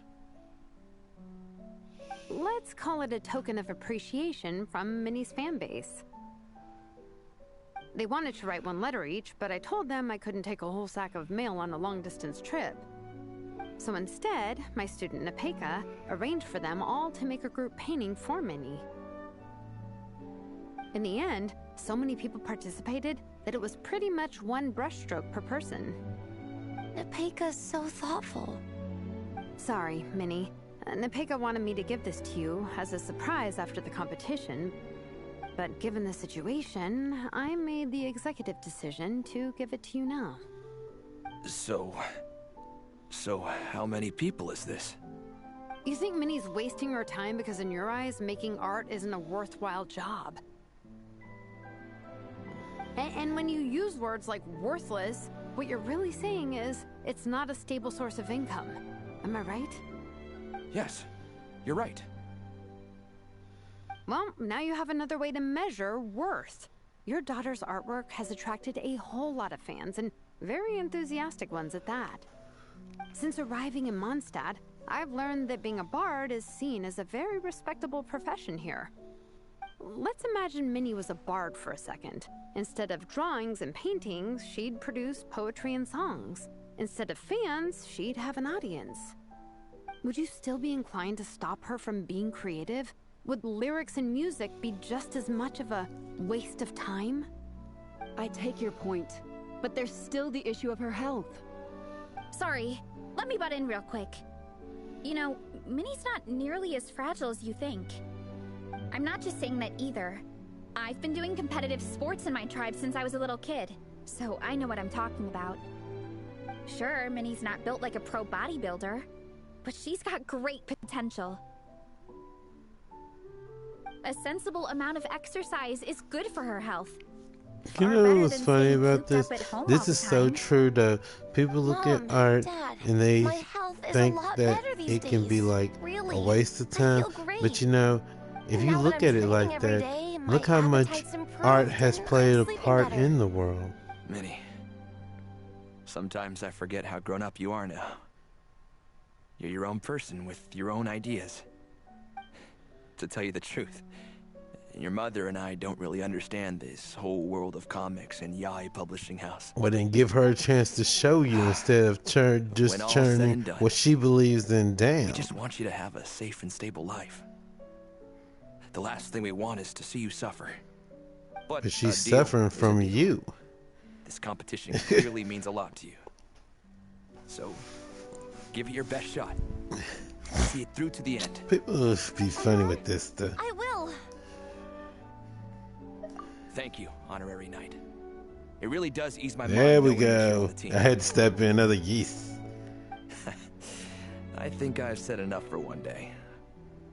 Minnie, you're free to attend training and attend the competition. But you're not to stay out at night.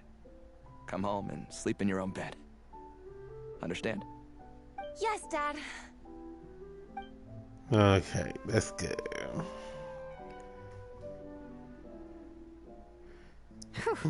At least we got there in the end. Yep. It was a shot in the dark, honestly. I'm not good at dealing with family drama.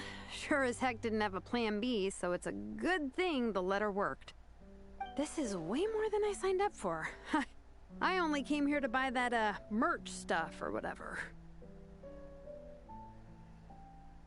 No, you think? I don't know. Seeing how Minnie's parents were acting, it just reminded me of a similar situation from a while back. Sometimes someone can love their idea of another person so much that they'll try to mold them to fit that mental image. But if love is starting to restrict your freedom, it's time to get out. Anyway, Minnie's parents aren't nearly that extreme. Let's go get ready. Tomorrow is race day, and we have to deliver results. Does that mean Shalona's parents were actually hard on her?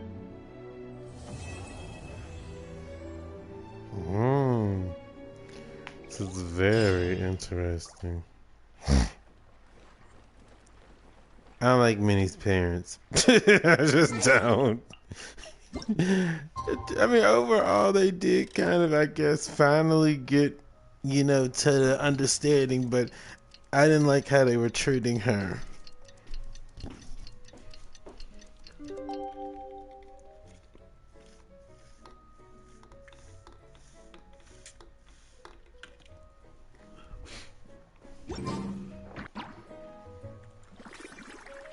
The cross-country contest is about to begin! So many people have shown up! How's everyone doing? Feeling ready? Towels, hot soup, warm blankets. Yeah, I think I'm all set. Captain is taking the team through a warm-up as planned. Once the race starts, I'll go wait at the finish line to hand out water and blankets to the contestants. I got here a little late because I was coming from home. Are they still warming up? The race is gonna start any minute. Yeah. I wonder what's taking them so long. It's not like Varessa and Shilonen to be behind schedule. Okay, we'll go check on them. Thanks, guys. Shoot, yeah. I had a little something for lunch today, but dinner gonna be where it's really at for me. Shoot, cause that's gonna be in the macaroni and stuff, and then all that stuff. Shit, I'm about to be in the food coma with my stuff. Oh Lord, he's on the ground. He's sick. Let me see what's going on. Hey! They finally emerged from the tent! Uh-oh. Guys, what's wrong? You all look so serious. It's Igong. He's come down with a fever. I wish I'd acted sooner. I've been checking in with him constantly since he started sneezing. And he said he was fine, but still. I should have known better. Okay, yes. He probably hoped he could tough it out until the end of the competition, but now it's broken into a full-blown fever. He doesn't even have the energy to get out of bed. We've been in touch with the organizing committee, and they're making sure he stays warm and takes his medication. They actually sent a medic to look after him, so he's in good hands. Well, that's good, but what about the race? You're one team member short, and it's about to kick off any minute. Yeah, what are we gonna do? Especially after... This race is a huge deal for all of us. Minnie's parents are already waiting at the finish line. Our only hope now is... That was our first thought too. You've trained with us, so you know the course. Plus, you have a good level of fitness and plenty of outdoor experience. I don't feel great about roping you in at the last minute, though. There's nothing worse than someone dumping an urgent job on you when you least expect it, and making you feel like you can't turn it down. We'd love to have you on the team, but only if you're willing. Tumaini to the rescue once again! You'll always be Natlan's hero, Traveler. Wherever you go, we place our pride and our hope in you. Alright, let's save the fawning for later. We don't have much time. The order for the relay will be as follows. First me, second Traveler, third Veressa, and finally Minnie. Your section of the course is the first uphill stretch. Remember to pace yourself and conserve your energy. Don't try to sprint the whole way. Once I hand you the baton, follow the signs until you reach the statue, where you'll hand it off to Veressa. We can do this, guys. All right, time to make a move. Everyone, get to your starting positions. Okay.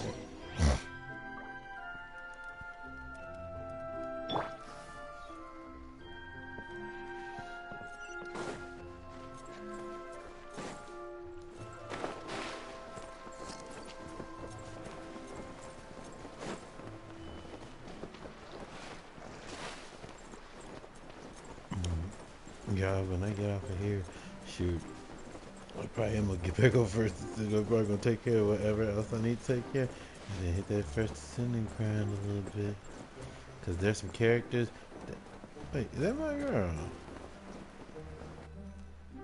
Is that Jet? It looks like her. I need to find out. I think that is Jet. Or however she says her name. But yeah, because I gotta unlock these other characters, and one I want to try to get is Ultimate Yuchen. But when I tell y'all, I understand why the game had to switch to PS5, and I'm kind of wondering what's gonna change with this. But there's a lot going on. Contestants, spectators, when it comes down to welcome. My name is Draff, and I'll be serving as referee for today's proceedings by appointment of the organizing committee. Let me start by saying I wish all our teams the best of luck, and I look forward to a day of new personal bests, fantastic results, and of course, playing by the rules. I'm also obliged to remind everyone how important it is to remain within the bounds of the official race zone. The terrain on Dragonspine is hazardous, and the last thing we want is anyone getting injured, or worse. The organizing committee has taken steps to remove all hazards from the race course, but the rest of the mountain remains a danger zone. Contestants, if you find yourselves unable to complete the race due to injury, illness, or other reasons, please step to the side of the track. A member of the organizing committee will come to your assistance and deliver first aid if necessary. Captain, where's Igong? The race is about to start. I'm afraid Igong came down with a fever. He's sleeping it off at the moment. Sorry, Minnie. He's not going to be taking part today. What? But that means... The Traveler won't let you down, Minnie. He's a pro at this stuff. Heck, you might even have a shot at first place. Okay, got it. Thanks for coming to the rescue. That's what I do. And now, it's what I've done each time I've gone from Monse, Liwa, Inazuma. From Sumeru, the Sand Blasters. From Inazuma, Lightning Strike. From Liwa, the Sunset Squadron. And from Fontaine, the Frostbite Friends. Next, we have the Adventurer contingent. Dragon Spine must be scaled. And coming all the way from Springvale, the Mild Hunt. Last, but by no means least, we have a team that brings together contestants from all over Teyvat. The Soul Blazers. Looks like we've got some pretty strong competition. Don't panic. There's no need to be nervous. Think about Theatena. It's time to show our courage. Together, there's no obstacle we can't overcome. And if there is, just charge right on through. I'm not sure that's an option for everyone else. Okay, fine. Yeah, charge it is. I'm not gonna nitpick your motivational speech. I'm gonna give it my all. I believe in our team, and I believe in me. Will all contestants please proceed to your starting So positions? am I using Shalom as well? Or go! I'm not running this whole thing. Well, Minnie, I don't think I'd be.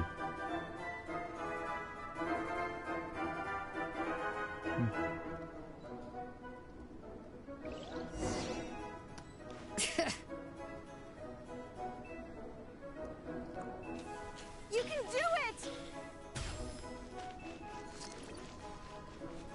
Oh, yikes. It's even colder today. Just my luck. Boost your stamina here!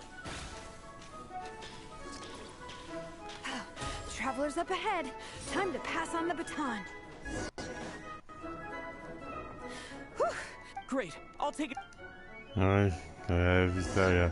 I don't get to see this part because I gotta run. My section is uphill all the way. I gotta remember to pace myself.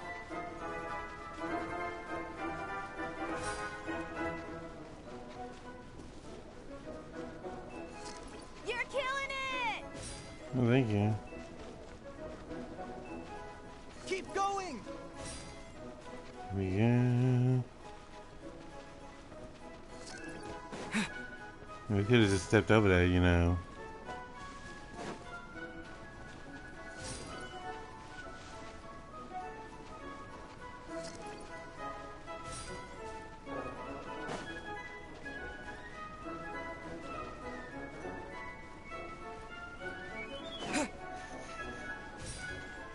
There's the statue! Varese is waiting. Come on. Almost there. Varese! Thanks. My time to shine. No time for a detour. Just gonna jump on down through the gap.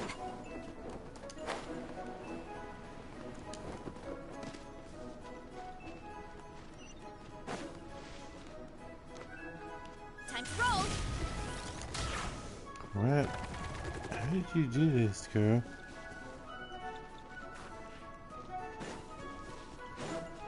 Should I just go back to the other look at that jump through the gap?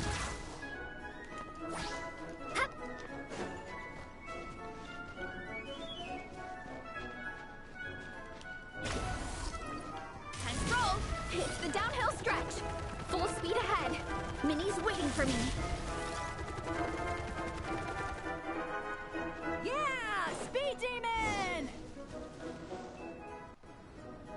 Minnie, you take it from... All right, here goes... I'm not using this, girl.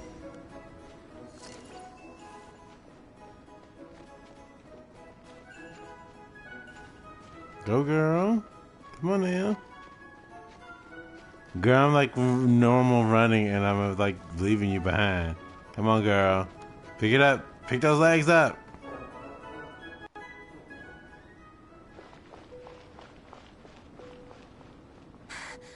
Monsters! At least they're not on the course. Better steer clear. Oh, everyone's waiting for me by the side of the course. I can't do it. I better shoot! I've got off course! No, stay back! Uh-oh. Help!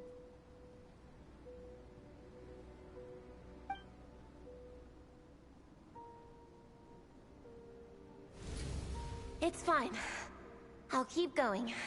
I gotta get a good ranking. I don't want to drag this team down. I believe in you, Minnie. I do too. Let me help you. I know. Quick! Over here! Someone's injured. We have to help them. Vressa! Traveler! On it. Minnie, get the injured person to the finish line. We'll handle the rest. What happened? Someone got injured? Amber, we got a situation. Roger that. On it! Let's chase this menace out of here. Traveler, together!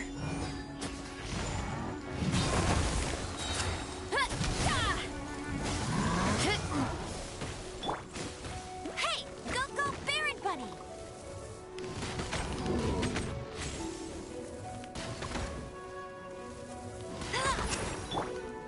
Bring it! Hear the echoes of the valley! You want to stand down! No one escapes my sight!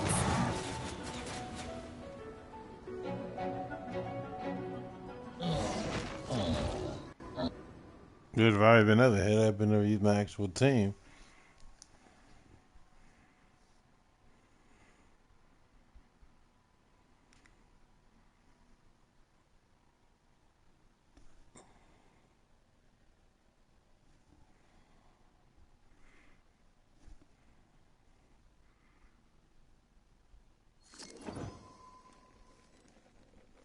You.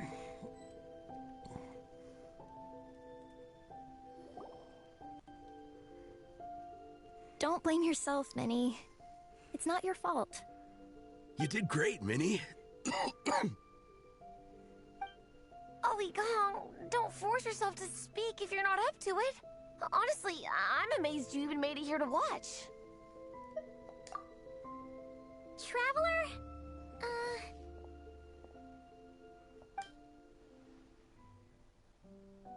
It's okay. I'll explain. I'm really sorry, Honorary Knight, but by the time I got that wounded guy to the finish line, all the other teams had finished the race.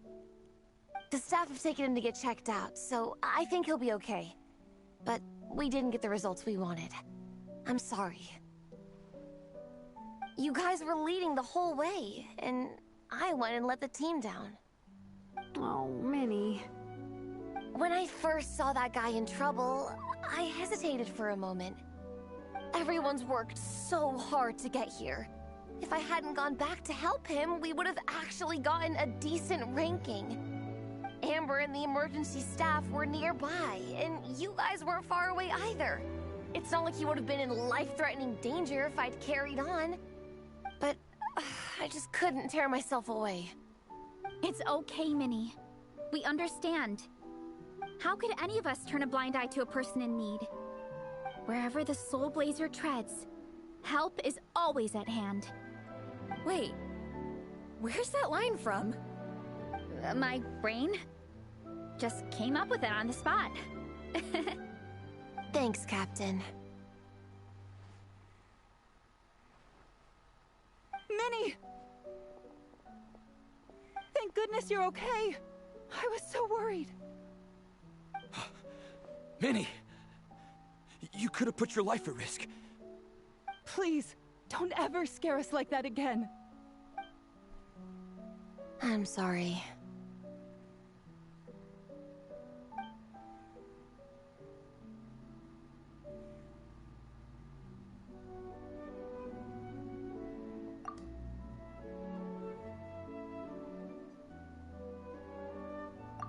Minnie, are you alright? Are you hurt at all? Oh, hi, Ref. No, I'm not hurt. I'm all good. It's you. Hello. I'm Kenzo from Team Lightning Strike. Because of your help, I escaped with no major injuries. I can't thank you enough. Team Lightning Strike has had a discussion with the organizing committee. Minnie's actions in helping her fellow contestant are commendable. The organizing committee are all in agreement that were it not for this incident, Team Soul Blazers would have ranked much higher in the race. As things stand, Team Soul Blazers did not rank highly enough to receive medals. However, we believe that you still deserve recognition for your performance. Therefore, in addition to the medals for winners and runners-up, the organizing committee has decided to issue a special honorary medal to your team, recognizing your commitment to putting lives first. Thank you, Mr. Draff. Mom, Dad, I know what you're gonna say. A deal's a deal. I won't fight it. Very well. Then we'll stick to what we all agreed. From now on, Minnie, as long as you promise to be careful, you are free to go traveling abroad. What? But Dad, I thought... You achieved what you set out to do. You got ranked in the competition. Maybe it wasn't the ranking you hoped for, but it's enough for me. And for me. Look, you even have a medal to prove it. You know, maybe we should turn this into a family vacation. Yes, let's all go and visit Yae Publishing House together. After hearing so much about your favorite comic books, I'd love to find out if they have anything suitable for older folks like me and your mother. Amazing! Hey, Minnie, this is a great start. You have no idea how happy this makes me. This is a moment to remember. I think it calls for a photograph. Good call. All right, group photo. Oh, let's pose like Fiatena and Mawika. From Volume 2, where they go into battle together for the first time.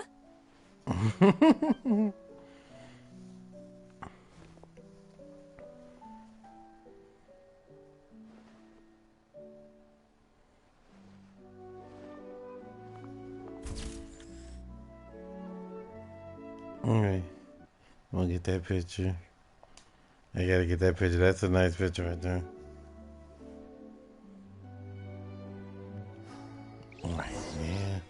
Yeah. I mean, I could have gotten it earlier later on, but you never know with these birth campaign.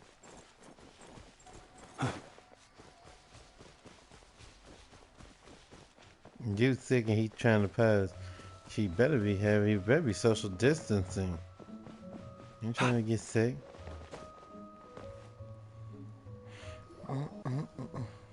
Well, we weren't the winning team or the runners-up. But one way or another, we still came away with medals. I'm sorry. I picked the worst time to get sick, didn't I? Don't even think about that, Igong. Just focus on getting better. It's a shame we didn't all get to compete together. But at least we got a group photo. Girl, you weren't even If training. anyone has regrets, I say we come back next time and go for gold. I'll be back. Take it easy, Igong. Next time, you can start by not getting ill. Captain, I think I'll join you for training next time just in case.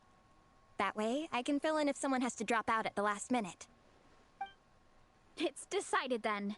The Soul Blazers will return for the next cross-country challenge. It's a deal. I hope that actually happens, though, for real. That was a fun little thing.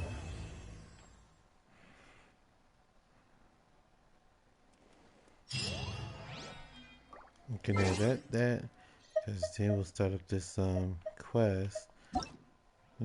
Wait, help me.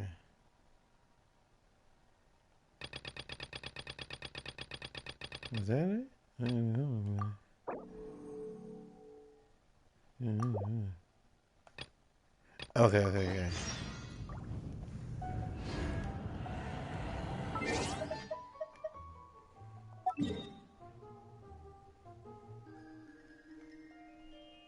What is this? Oh, it's right here. Let's get it.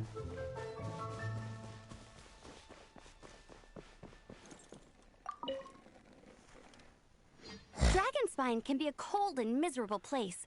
If you're gonna invite spectators to come and watch an event here, you gotta make it worth their while.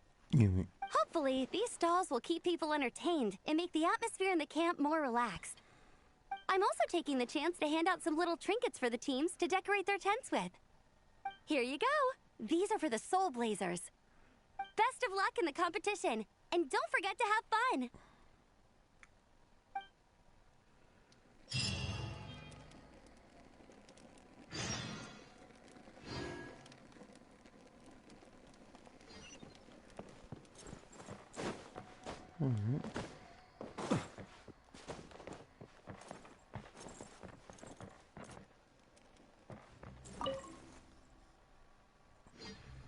Traveler! What a surprise running into you in Mondstadt!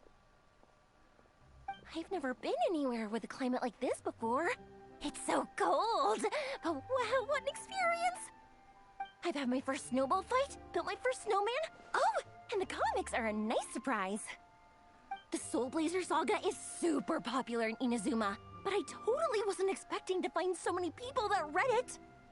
I had a great chat with some Natlanese fans earlier. Oh, it really got me inspired. So, I ended up making a character stand.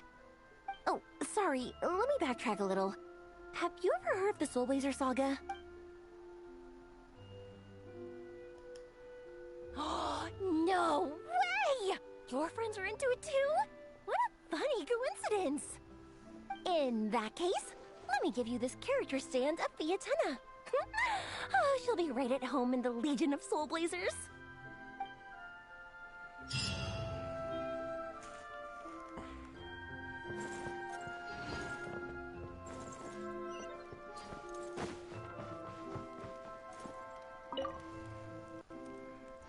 Honorary Knight! We're so lucky to have you come and test out the entertainment stalls. It really puts my mind at ease.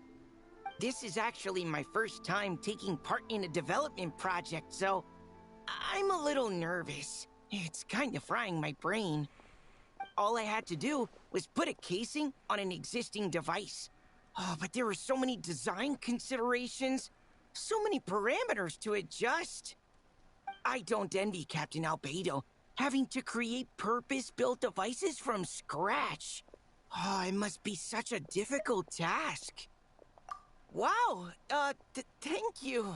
Thanks, Honorary Knight. That means a lot coming from you. I'll keep doing my best. Hopefully I'll get to the point where I can build some useful stuff for the reconnaissance company. Oh, I won a few toys in one of the games. I'd like you to have this one. I have another one the same. Now, whenever I look at it, I'll think of all the encouragement you gave me.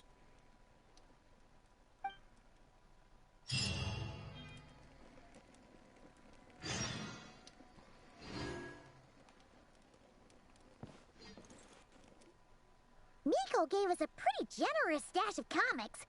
Since the plan is to share them with the group, why don't we display them somewhere that everyone can see?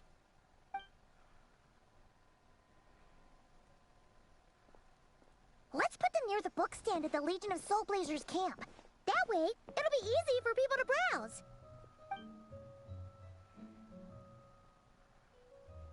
Nice! It's looking good! Now, people can come and pick some out when they're free!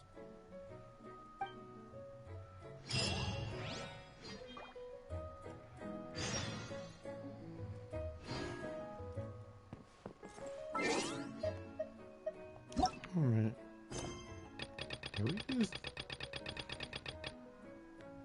Okay, so all that was okay.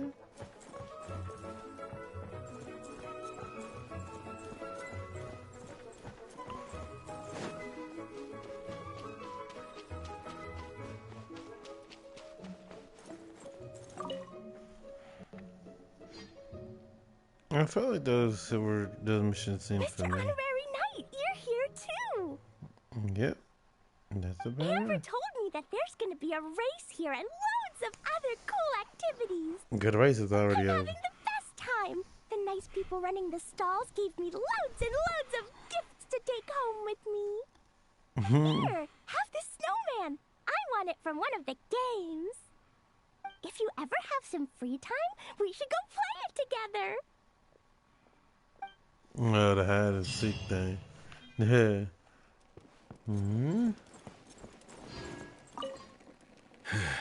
I'm so. You didn't. Nobody's blaming you. I'll make sure to bring warmer. Yeah. These two, they got something going on here.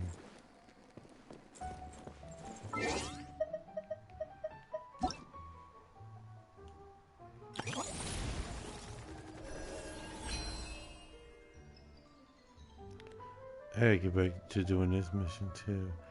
I forgot all about it. Invite again. Didn't I already invite somebody?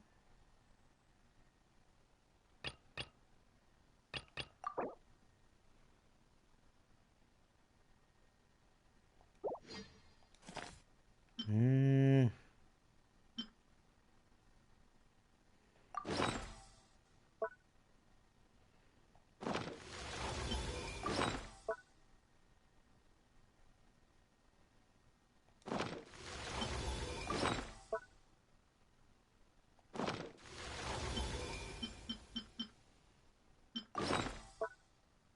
You don't have that. Okay. Let's see.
I can do this stuff later on.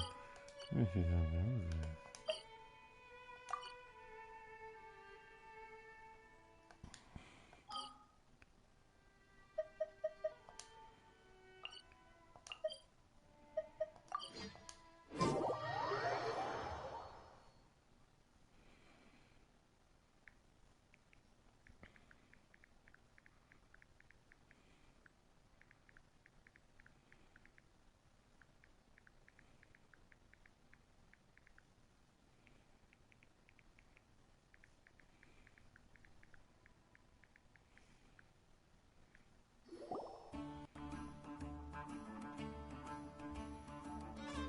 Thank you for waiting. I finished checking your adventurer handbook. Here are your commission rewards. We have no other urgent commissions on the books at present. Thank you for all your hard work lately. Perhaps you two could consider taking a vacation. Amazing!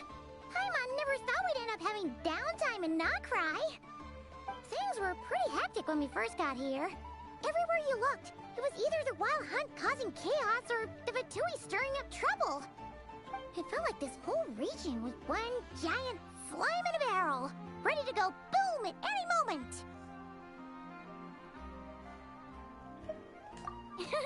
That's right! Another win for Tibet's top duo!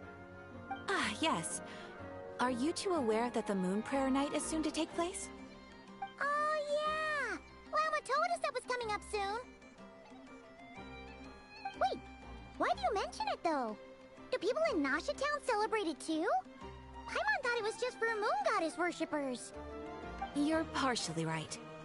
Most people in Asha Town just see the festival as an opportunity to do business. They do not concern themselves with the religious element. The festival was first celebrated by the Frost Moon Scions. On this day, they would wear moon prayer blossoms and celebrate the birth of the moon goddess through song and dance. They would also prepare food and handicrafts and give them as gifts to others. Over time, it became Nodcry's most lively festival. Oh, sounds like fun! Great! Well, in the meantime, since Catherine doesn't have any commissions for us, let's focus on some personal business instead. When we first got here, you mentioned that this was where your spaceship landed? We didn't get to follow up on it at the time, because we got wrapped up in that whole rare situation, but now we can finally start investigating it properly. Well, there's a saying Paimon's heard around these parts, which goes, if you lift up a rock, you'll find something you weren't looking for. By that logic, you'll never find what you're looking for while you're searching, but the moment you stop looking, it'll jump right out at you. Could be worth a try though, right? Anyway, Paimon suggests we focus on other stuff we want to do for now, and just keep an ear out for spaceship-related intel as we go.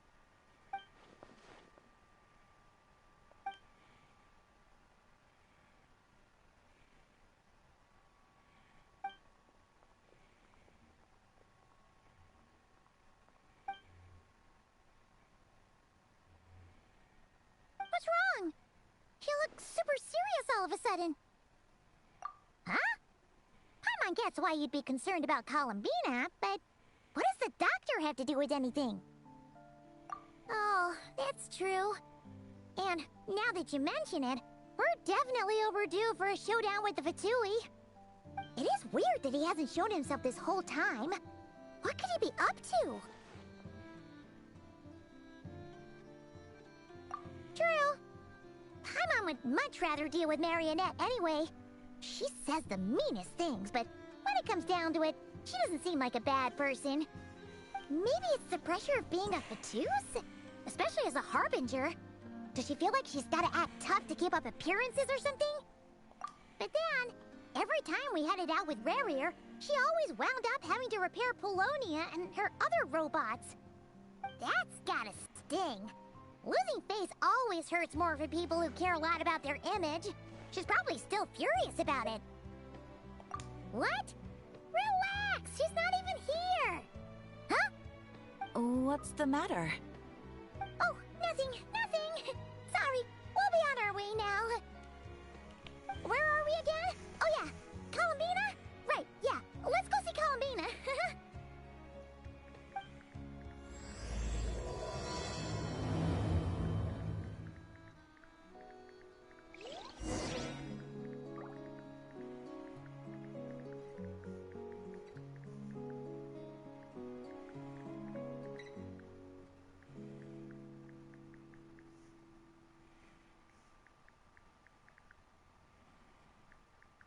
Boats are made for transferring commodities back and forth.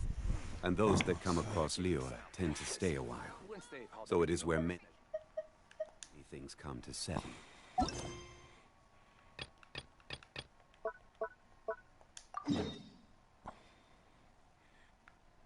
Also, let me make sure that there's another, there's not another mission I need to know about. Oh, we did that.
sitting up?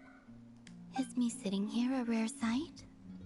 No, we just thought you'd be resting. Perhaps I would have been, were it not for the sudden arrival of some unexpected guests. Not that I consider it a disturbance. After all, you are the only ones who are free to enter. Would it not be a little unfriendly of me to lie down while we speak?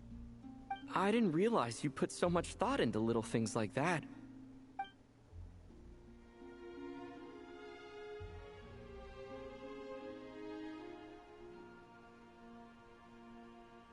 Only sometimes. There have been moments lately where I think about you and your companions. They are warm, mysterious, and cozy memories. Very few of my past memories are anything like that. They say that travelers return home bearing bags full of souvenirs. But my luggage was empty, and I believed it would stay that way. Return home? So, you're still planning on returning to the moon? Yes. This planet continues to reject me, reminding me that I do not belong here. If I remain in Teyvat, there will come a day that I disintegrate. And I don't mean reduced to dust, or turned into food for the flowers.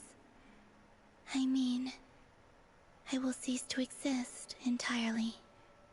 Alright then. Well, we're sure gonna miss you. But it sounds like we'll have to say goodbye. How do you intend to return? The moon prayer night is soon to arrive. On that day, the moon will be closest to Teyvat. The Kuvaki in this land will reach its peak at that time. I merely need to grasp the tide, and with relatively little effort. Oh, Paimon gets it! It'll work like a slingshot! You make it sound like she's gonna get blasted up to the moon. If I did that, I suspect I would crash into the false sky. I will be using a much gentler approach. But I do like the analogy. It's fun. You see? She gets Paimon's sense of humor. In the blink of an eye, the time has come to part ways. It does feel that way, doesn't it? Time seems to fly fastest when you are enjoying it. I have always thought of myself as a wanderer on this earth, and it has never expressed any desire to keep me here. Yet, just as I plan to depart, it tugs at my arm. Is this a gesture of affection? Or is the world mocking me? Oh. Were you hoping I can answer that? Yes. You are a traveler, so you must have a lot of experience in this area. Then, what I would say is, enjoy the moment. That's right! Don't overthink it! Happiness is happiness and joy is joy! The point is to enjoy it, not analyze it! I see. Then what I would say is, even though I am very tired right now, I am still happy. I can't tell from the tone of your voice. Oh, really? You don't think I sound happy? I'm just kidding. I could tell you were in a good mood today from the moment we saw you. A joke. Albeit not a funny one. Anyway, I assume you're here about you-know-what. Give me your hand. Actually, it's not that. There's something else we wanted to discuss with you. Oh. Then, do you still want to give me your hand? Or not? Sure.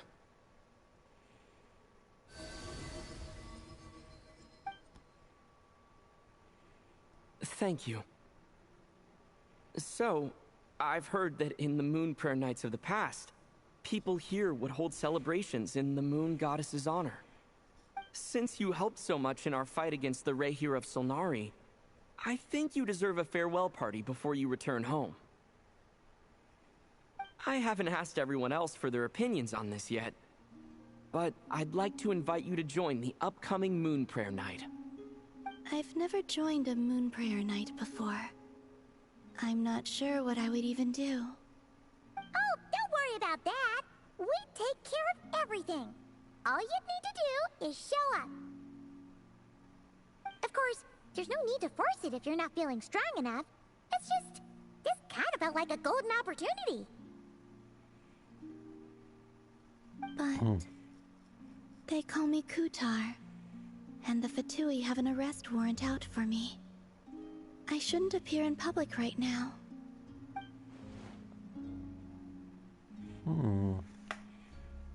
I'll make it work. You have my word. Yeah, we got your back. Well, he does. Paimon's actually not too sure what he's planning. All right, if you're sure. I will not refuse your invitation.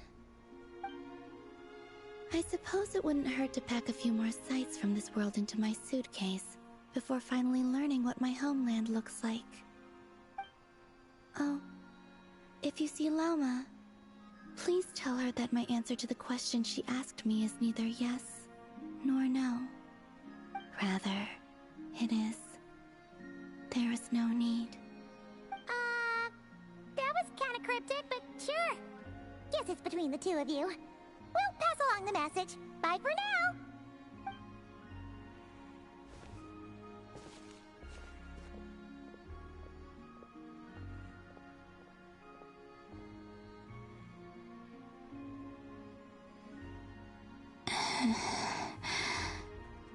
And also, I do not know.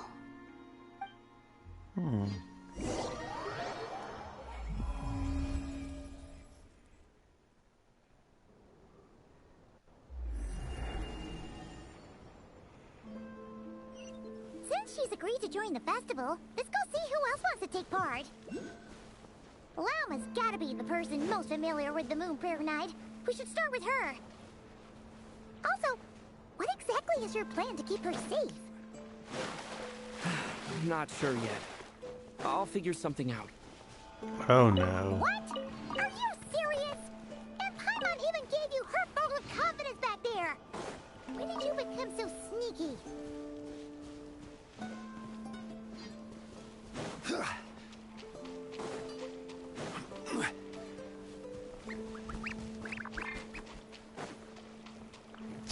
Stabilize! This'll brighten up the place. Close your eyes. Be silent.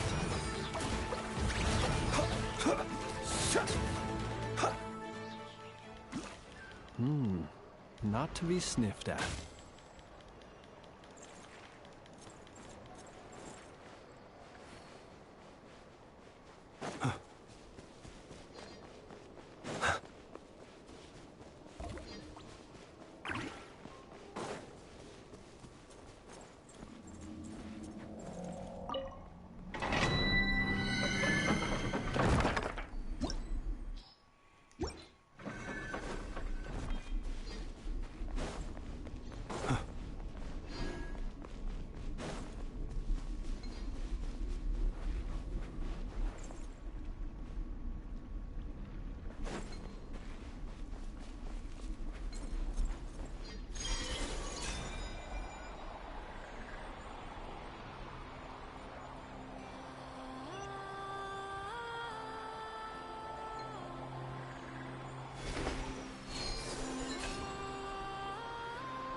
Solidify!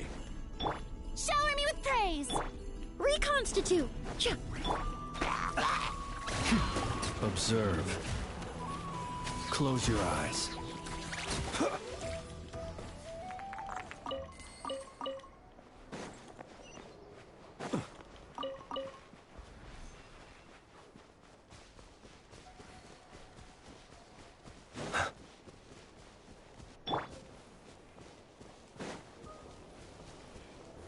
Stabilize! I will have order! Yoo-hoo! Observe. Close your eyes. To dust!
Beats me. I had a bit too much to drink last night, and when I woke up, I was on Heasy Island. Mr. Varka is helping to oversee Nasha Town's preparations for Moon Prayer Night. He is here to go over some details regarding the decorations and custom cloth designs. Right, yeah, that too. What do you mean, that too? Yes. Celebrating this festival is a long-held tradition here in Nodcry. On this day, the crescent moon at the top branches of the verdant crest turns into a full moon, and the moon prayer blossoms bloom with a special radiance. Our people take these to be blessed omens. It's an especially welcome event coming off the back of all that nasty business with Rare. Everyone got put through the ringer recently, and now they're looking to turn their fortunes around. The big shots in town all agree that a big, lively celebration is just what we need to rebuild people's faith in this place. No wonder Catherine said the people weren't so bothered about the religious element. That's right. It's become more of a local custom by this point. The celebrations have little to do with whether the religious stories behind this event are true or not. Even the Frost Moon Scions are eagerly awaiting the coming of Moon Prayer Night, despite now knowing that their past beliefs were founded on a falsehood. That's fair. It's a bit like the Lantern Ride in Liyue. It's a chance for people to enjoy themselves, not debate the existence of the Adepti. Oh, one other thing. We just went to see Columbina. We went ahead and invited her to take part in the festival this time. Hope it's okay. Wait, so... you mean she agreed to it? Huh. That's quite a surprise. Then I suppose that she intends to return to the moon on that day. Oh, yeah! It's kind of a complicated process, but basically, it's like a slingshot. I understand. In truth, I had a feeling that she might make such a decision. Well, if Kuthar has decided to participate in the festival, we should prepare accordingly. Yeah, exactly. She was saying how it could be risky for her to show her face in public. We were wondering if there was any way we could hide her. Unfortunately, the people who carved the statues did an excellent job of capturing her likeness. It will be very challenging to hide a goddess whose face everyone is so familiar with. Darn! We may have bitten off more than we can chew here. Nah, don't sweat the small stuff. We can handle that. Huh? Are you saying you have a plan? Not as such, no, but the most important thing with a festival is to keep the mood light and your spirits up. You can't go preparing for a festival with those long faces. You'll never convince anyone to enjoy themselves. The Mondstatter spirit is strong with this one. As it happens, I agree with Mr. Varka. Let's start by making our appreciation for Kutar the beating heart of the festive atmosphere. And who knows, once we get the ball rolling, perhaps everything will just fall into place. Hey! Did you catch that? Llama said the thing! Or close enough at least. I'm looking forward to the Moon Prayer Night already. We have a festival in Mondstadt called Windbloom, and you can always tell which couples are celebrating it for their first time by the smiles on their faces. Big, beaming smiles like their whole face is glowing. And I have a feeling we'll get to see that same smile on the Moon Goddess's face at this festival. Not quite the same, surely. Anyway, I'll take care of business in the city, but I'll have to leave the decor up to you and the Frost Moon Scions. No one else can capture that traditional aesthetic quite like you guys. But lastly, there's the final key element that brings the festival to life. Companionship.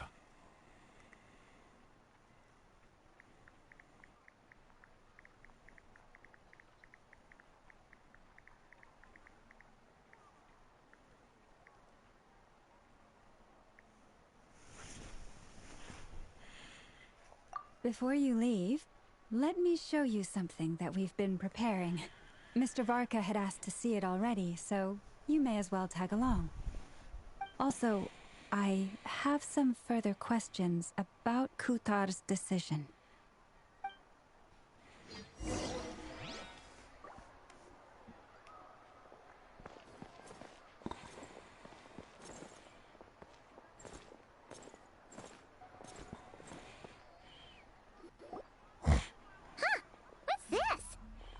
Look like they're having fun. I believe so. Kuhenki seem very skilled at playing drums like these, although I'm not sure where they learned it from. Maybe it's an innate talent? In their eyes, they're probably just playing with toys.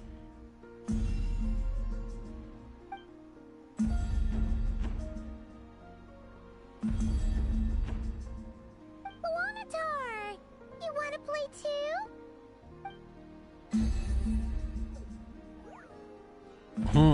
Yeah. She looks more confused than anything. Maybe we can teach her next time if we get the chance.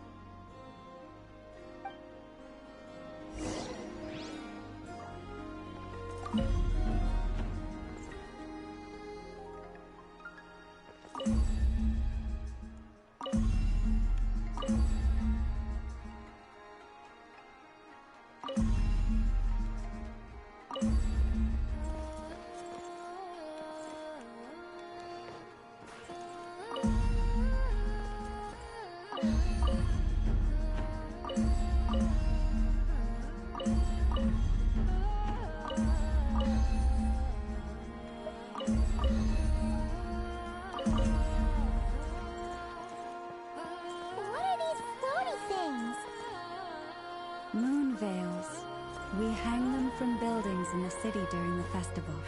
When you look at the sky through them, it creates a lovely misty effect. Everyone seems hard at work. They are preparing items for Moon Prayer Night. For instance, the sculpture being made over here, Mr. Varka and I were just finalizing the details of where it will be placed. Ah, there she is. I didn't know the finished article would be so large. Not to worry, though. All the necessary arrangements have been made. Just let me know once it's ready, and I'll get some people to ship it over. You have my thanks. And over here, we are preparing a very traditional confection. Oh, look at all these colors! It looks great! Can Paimon try one? Of course. I have a feeling you'll like it a lot. You bet! Sweets and treats are Paimon's favorite! If you included those in the Feast of the Moon, I bet Paimon would have joined the Frost Moon Scions by now. There will also be verdant crests like this present in Nasha Town during the festival. The timing of Moon Prayer Night is not completely set in advance. We make a rough estimate, then observe the changes in the verdant crests and moon prayer blossoms to guide us. You gotta admire Paimon to a degree. There's like a cuteness with her, like when she wanted to try the confection.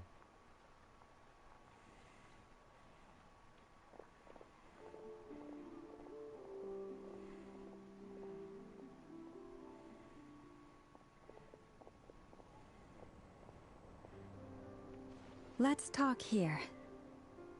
To tell the truth, I am very surprised to hear that Kutar is willing to participate in the festival.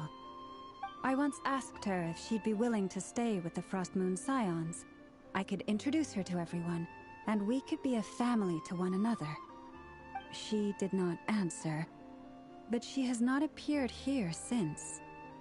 I took this to mean her answer was no, but if that were the case, she would not have accepted this invitation. Ah. I see. Maybe she is right. Maybe the Frost Moon Scions of today no longer need a moon goddess. But my wish was not for her to come here and be worshipped as a deity. I simply wanted to offer her a place to stay. I'm sure she believes that showing herself here might invite Fatui intervention, and as such, she does not wish to cause us trouble.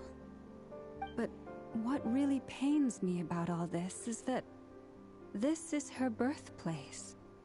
She ought to belong here, yet no one has been able to grant her shelter. I think I'm qualified to weigh in here. When someone's about to depart on a long trip, what they need is blessings, not burdens. We should wish her the best, not make the journey harder than it already is. Anyway, she's agreed to attend, hasn't she? All we need to do is simply respect her decision. I see your point. Yes, she will soon depart after all. Our job is to leave her with some happy memories. Besides, who's to say her journey to the moon is a one-way trip? It's not like she can't come back and visit if she wants, right? Paimon agrees wholeheartedly. Festivals are all about having fun, so let's keep it simple. All right, I'm gonna head back to Nasha Town soon. Kim said keep Wanna come with? no.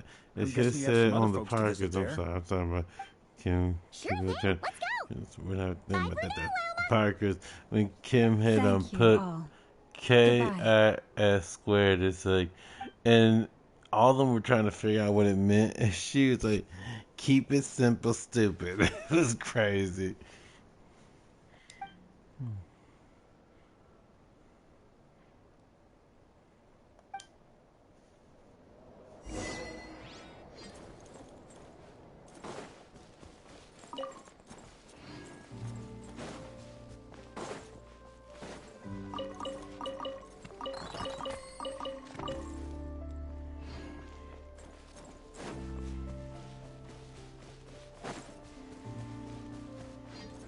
I'll remember that later on.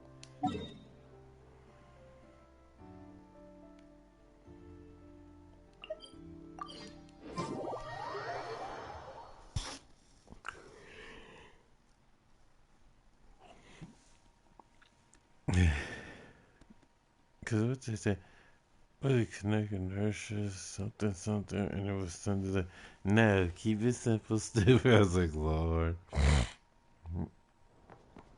The flagship.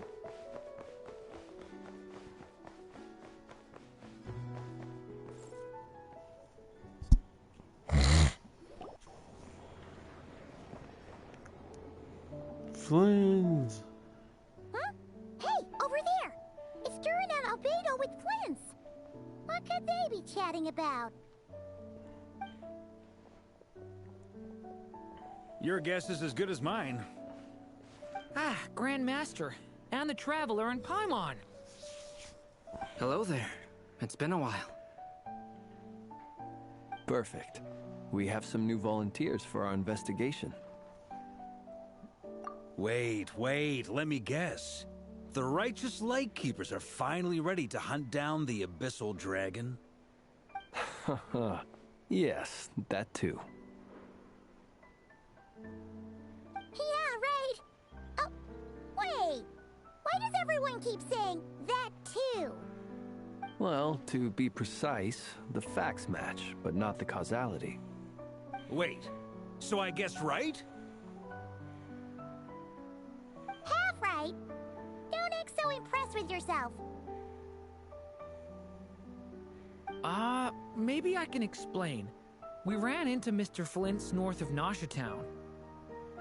At that time, we just noticed a few abyssal creatures out in the wild, but the strange thing was, I didn't detect any traces of abyssal energy on them at all. On closer inspection, we realized that they were not real monsters, but something akin to reflections in the water, or perhaps a mirage. Huh? What do you mean? Like, you could see them, but not touch them? Exactly. It was very peculiar. They roared and tried to attack us, but we could not make any physical contact with them. I think I've heard of things like that happening in Nodcry before, but I don't know much about it. Yes, it's a known phenomenon. Mirage-like illusions tend to appear in Nodcry in the run-up to Moonprayer Night. From a distance, they appear quite real. I myself thought that Misters Durin and Albedo were locked in battle with abyssal monsters when I first arrived. But after sharing intel and investigating a little further, we can confirm that these illusions are harmless. There is no great cause for concern. All the Mirage stories I've heard are either animals, rocks, or small houses. Abyssal monsters, though? That's a first. It's a first for me, too. So I'm planning to look into it further just to be on the safe side. I intend to inspect a few more locations. What about you two? Any plans? Alice contacted me a few days ago.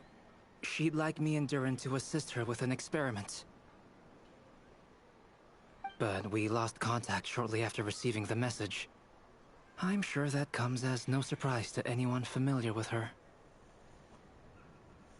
We don't know when the wind will blow, yet when the wind blows, we will know. That, in a nutshell, describes how Alice operates. Yeah, that tracks. Okay. Well, I suggest we investigate this Mirage business in the meantime. It's piqued my curiosity, and I'm pretty sure I know someone who will already be 10 steps ahead of us. Well said. Right? Whatever's happening in Nodcry, she always seems to be the first one to know. Let's go see what she knows. We can invite her and her Wait, maybe it might not be her. It could be Nefer. Yeah, let's talk about it.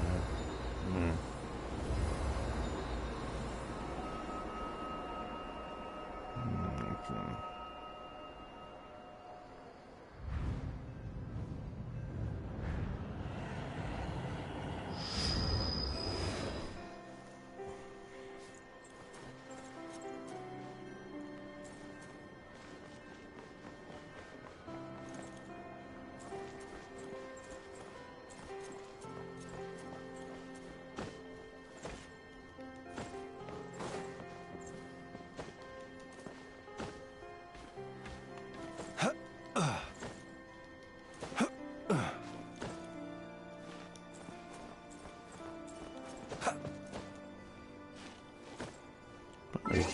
She got these double scaling the mountain is not my idea.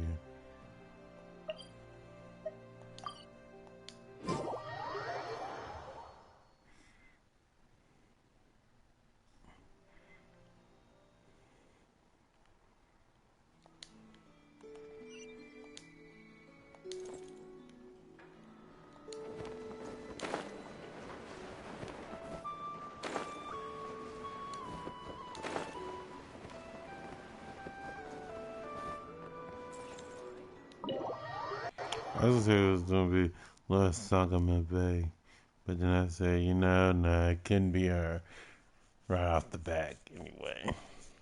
Not saying that she wouldn't not know, but it just wouldn't strike me that she would be on the up and up.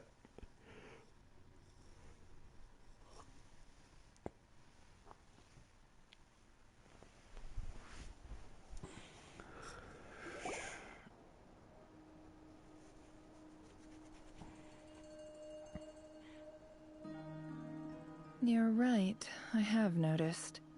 There's certainly something a little fishy about this situation. Only a little, though. Records indicate that this phenomenon can occur in the days before and following Moon Prayer Night. That said, it has always been a rare sight in the past. The odds of encountering these phantoms are similar to looking up in the night sky, happening to see a shooting star, and managing to make a wish before it disappears. But this time, either everyone's getting lucky, or they're appearing far more frequently than usual. Yehoda's out gathering intel as we speak. In the meantime, let me check off some points of interest. First, the Abyss. The ones we saw seem to be abyssal monsters. Indeed. But we have identified one location where many more of them have made an appearance. And not just monsters, but human phantoms too. Given the scale and nature of the phantoms, it's almost as if someone's last memories are coming to life. Or perhaps the memories of multiple people. Oh. So you mean the phantom monsters are hunting down the phantom humans? Exactly. The phantoms can interact with each other, but we have no means of intervening. In addition, some of the human phantoms would seem to be from the very distant past. This is clear both from the clothing they wear and the stories they tell. They claim to be from Hyperborea, a name which I've heard from Lauma before. If this is true, it means they must be from 6,000 years ago. Did Paimon hear that right? 6,000 years? It sounds like this merits further exploration. That'd be a big help. I'll leave it with you, Albedo.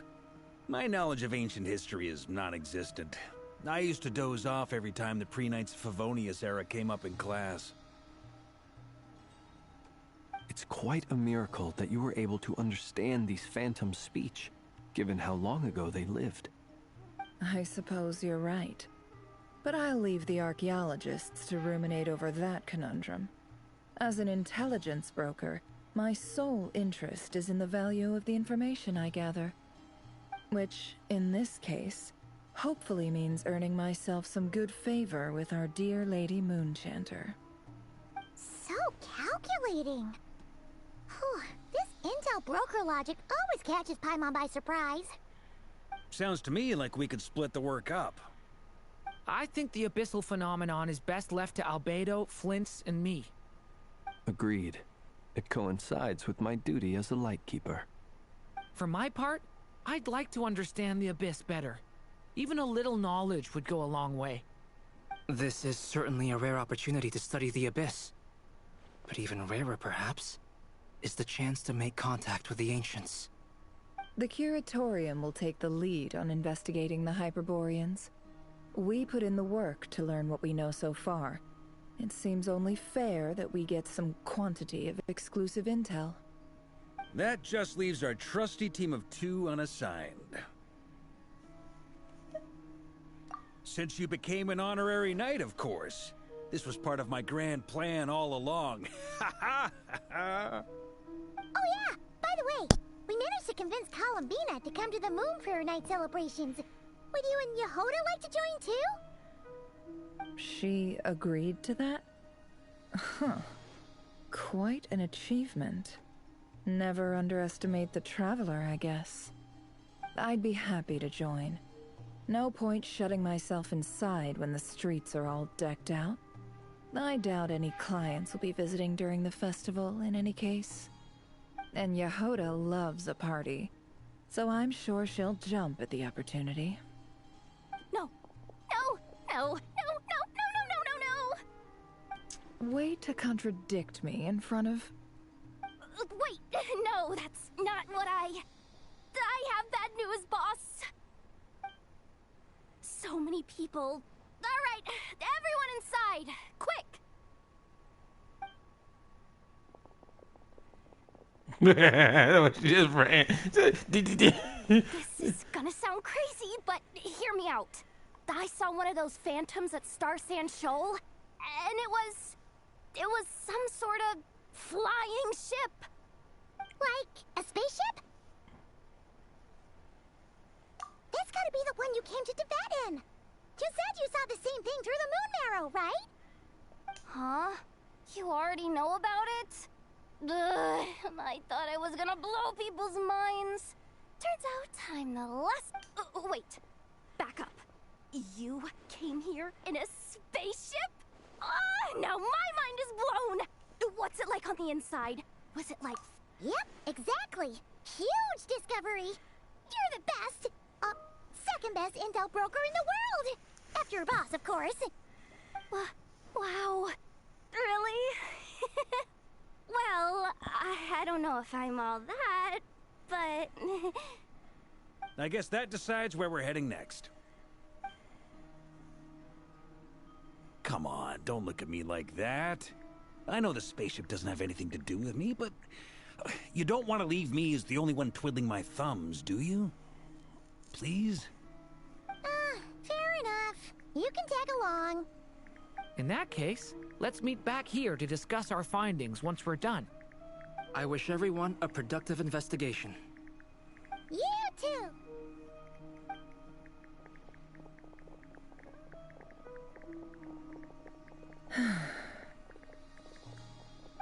What's up, boss? Aren't we gonna head out? Tell me, Yehoda, when did the Curatorium start giving out intel for free? Oh, sorry, boss.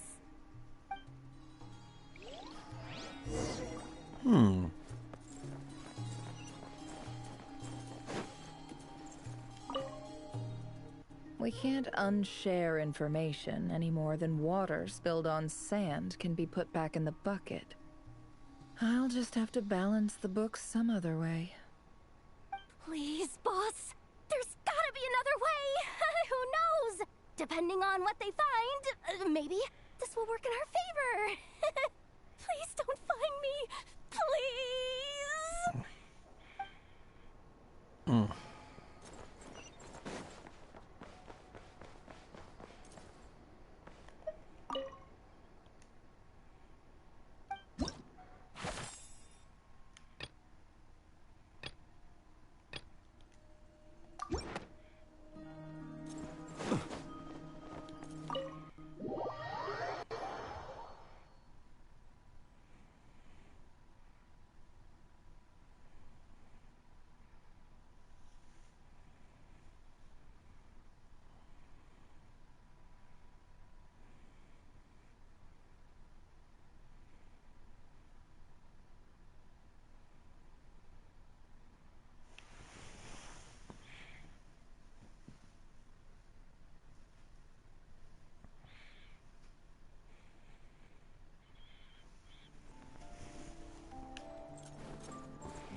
You know, when I first made it to Nightcry, I did notice that this was the area that, that was talked about. She's at a flying ship. What? That don't look like his ship. At least not the one that was shown in his memory. What is this?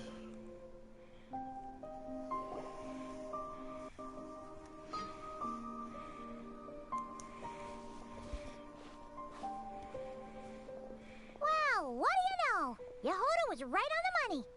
This Phantom really is your spaceship. But that's so weird. Why would it show up here? Is it some kind of projection? Or a ghost? Is he gonna say that's not maybe mine? it no longer exists. But somehow it left an after image? Ah, you're already here. Miss Lauma, what a surprise. I thought you were busy with festival preparations.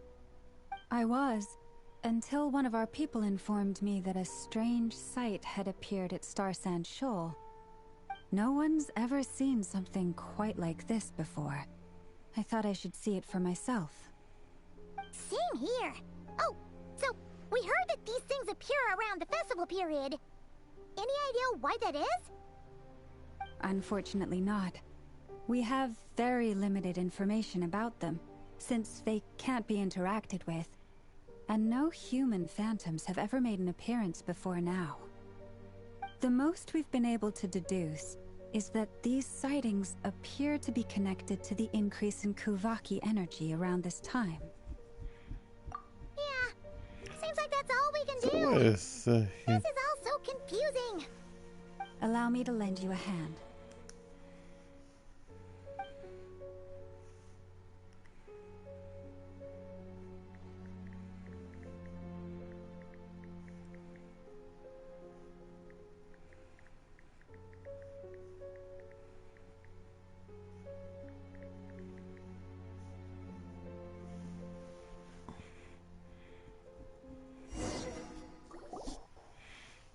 Everyone, our friend here should be able to provide us with some information.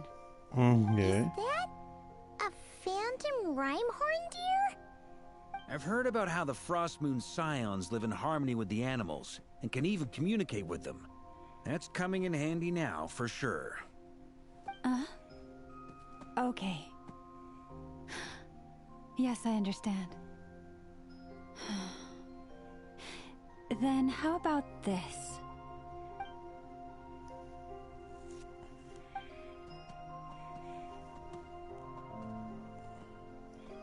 Oh, it's leaving. It appears to share our curiosity about this giant spaceship, so I asked it if it wouldn't mind investigating along with some friends. In return, I told it about some nearby spots where the wild fruit grows abundantly. We may live in a different era from these phantoms, but I trust that the terrain, climate, and ecology here are more resistant to the effects of time than some things are. Let's give them a moment and hope for the best.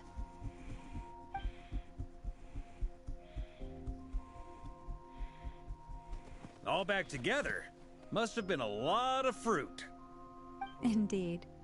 Now let me ask them some questions.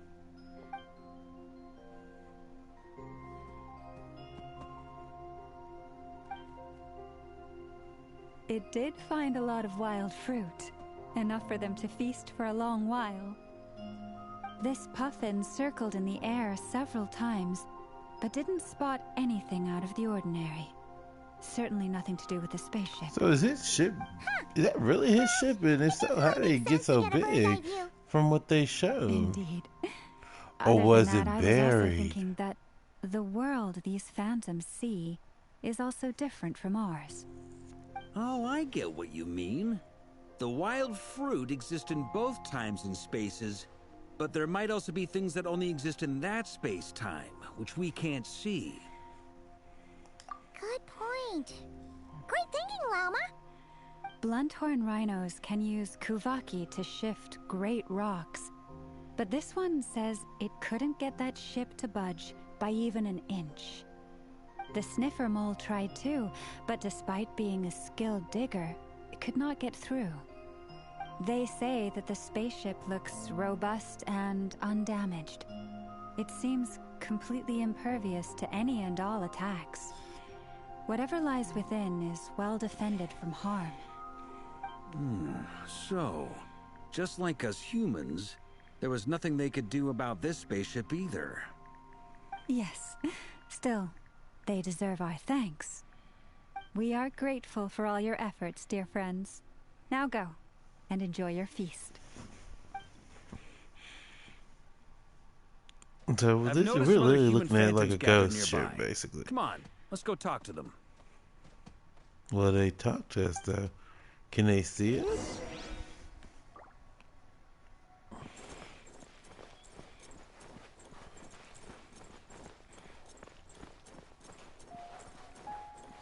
No, we can't, cause we are going through it.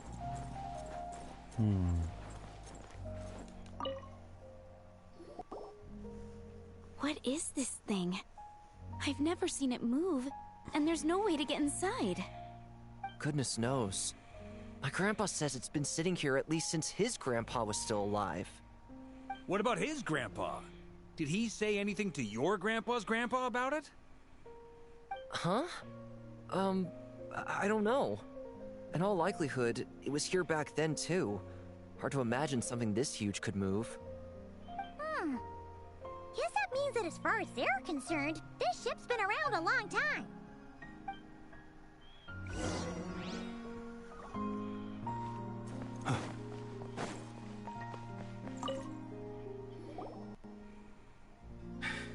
Come on, brothers.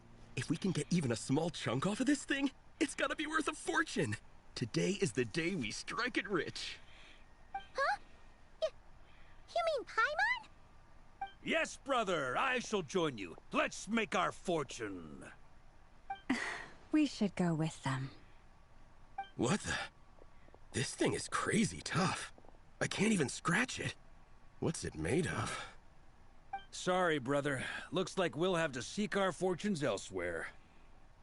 Enjoying yourself? I was just seeing if I could influence this phantom's perception by playing. But nope, no dice. Well, at least, you know, you can't break it.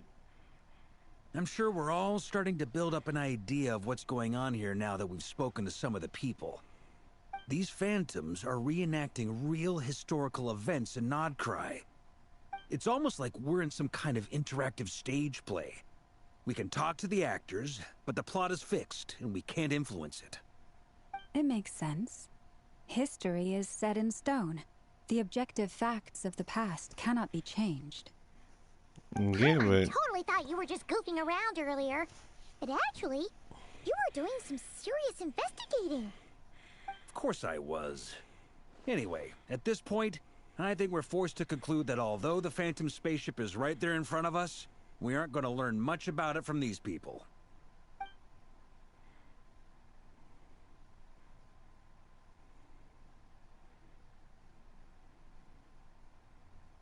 So that is a shit.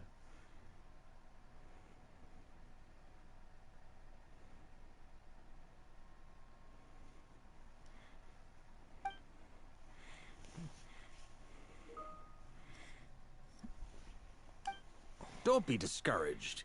If nothing else, this is proof of the ship's existence. And think about it. So many people tried to hack their way inside, but no one could get the door open. It's made of very tough material. To me, that says that we'll either find the ship itself or the story behind it. It's just a matter of time.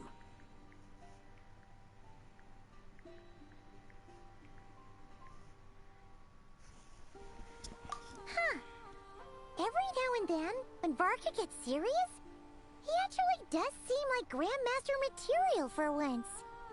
I wonder how the others are doing. Let's head back for now. Sounds good. Also, drinks are on me if Team Knights of Favonius is the first to finish. Wait, we have a team name now? Am I in Team Knights of Favonius as well? You're very welcome to join. We've even got a cathedral ready for you. Isn't that technically blasphemy? You wouldn't dare make a joke like that if Barbados was in earshot. Nah, I'm sure Barbados doesn't mind a little harmless blasphemy once in a while. You know, eventually, turns out that's probably pretty accurate.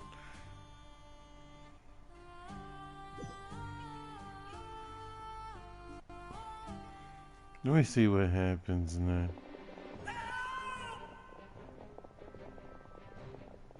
Oh, no! Get away! Oh.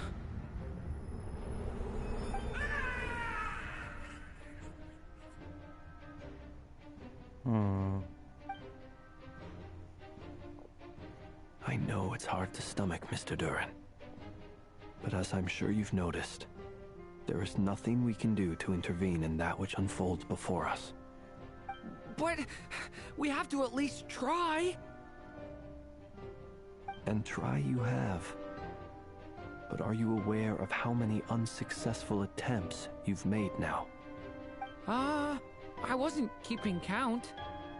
I'm afraid this is the 39th failure so far. Or the 5th if we're only counting this particular victim. There are no indications that these phantoms may be altered in any way. You seem to have calmed down a little. I'll make us a fire. You should rest and have some water. Feeling any better now, Mr. Duran? May I ask a few questions? Be my guest. What exactly are we witnessing here? What happened to those people? My guess would be that we are seeing Nodcry during the Conrian Cataclysm. Would that be accurate? Conria. That is correct. As you know, once the Abyss senses even the tiniest crack, it floods in and spreads like wildfire. There was a time in the distant past when it permeated all of Nodcry, causing immeasurable harm. The people paid a terrible price to heal this land. Then, 500 years ago, the whole of Teyvat suffered an abyssal disaster. Once more, Nodcry was dealt a devastating blow. I see. In the face of the abyssal onslaught, all were like grains of sand tossed around by a tidal wave. Probably got hit the most, or God. And we don't know about Shania yet, so one drop we can't in a say anything. Ocean of catastrophe. All right. I guess that answers my second question, too. I wanted to know why there's nothing I could do to help them, and that's because what we are seeing is history. That would be my guess as well. As I understand it, history and fate are not all that dissimilar. The latter may be unseen to us, but both are immutable. Yes. Fate was determined long, long ago. I still have a couple of other questions for you, Mr. Flintz. You mentioned more than one abyssal disaster that has struck this land in the past. How can you be sure that what we're seeing is from the Conrian incident? And also, how are you able to stay so calm when you're talking about these events?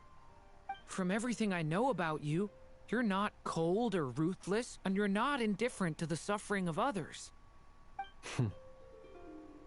Alas, I am forced to show my age. I must be 600 or 700 years old by human measure. Wait, so you... One is not easily moved by history when one has witnessed the truth firsthand. I'm sorry. You needn't apologize. Your passion is a good thing to have. Treasure it, because someday you may find it in terribly short supply. Now, at the risk of offending you, I have a question in return. Your curiosity toward the Abyss, is it born from hatred or because you sense its call? I only ask because I kept a fragment of Rarir's body in my lantern for a short time. Specifically, his heart. So I know what a burden it can be to carry the Abyss with you. And I hear its power growling from somewhere within you. In my eyes, your mere existence is a miracle. My honest answer is... I don't know. I don't think I have the confidence to say for certain. What I will say is the Abyss is not the only issue that haunts me. Even before I became who I am today, the question dogged me constantly. Should I even exist at all? My doubts remain unresolved. But when we fought Rarir, something became a little clearer to me. Sometimes it is the darkness within us that allows us to achieve the impossible. I certainly got the sense from your 39 attempts that you were trying to achieve the impossible. It sounds like you've resolved to see the truth for yourself. Absolutely. In that sense, he and I are quite similar. Then I wish you every success. I look forward to the day of your transcension. Well, if everyone's caught their breath, I suppose we should head back. Oh, and one last thing. I'd appreciate if you kept our discussion about history a secret. I'm hoping he'll tell later on about that to me. Otherwise, I'll be mad at Flynn.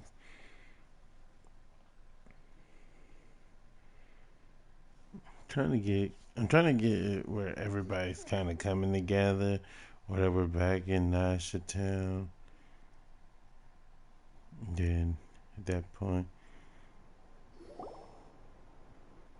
or do we go back to Incredibly, our separate investigations led us all to the same conclusion.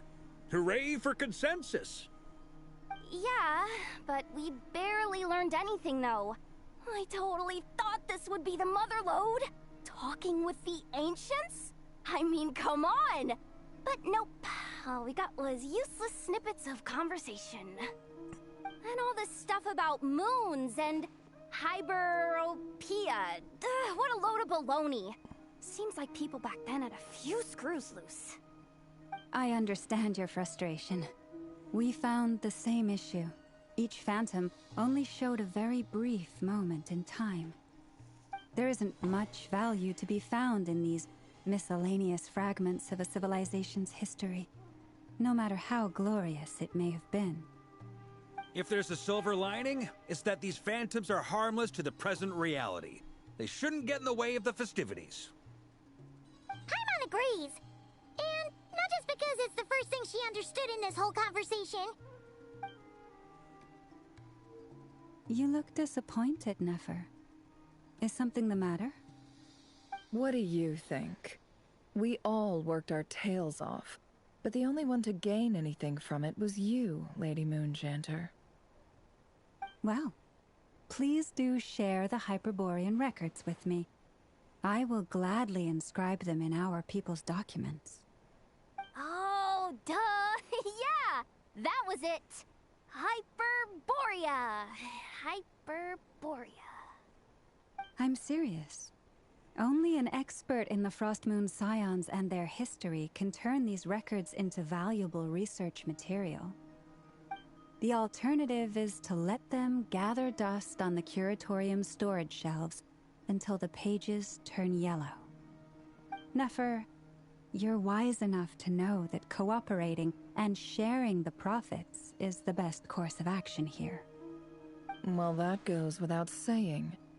Sure, let's do that. Huh? But didn't you say we aren't supposed to give out intel for free? Sorry. Shutting up. Now is not a good time to push Nefer's buttons. Anyway, back to Moon Prayer Night. I'm thinking that we should prepare something a little special, aside from the usual decorations and so on. You mean a parting gift? Can't go wrong with food. Although, does food go bad on the moon? Perhaps a lantern would be a better choice. It might be dark up there. It could prove difficult to light a lantern on the moon. Magical stones might serve that purpose better. What about a clockwork mecha model from Fontaine?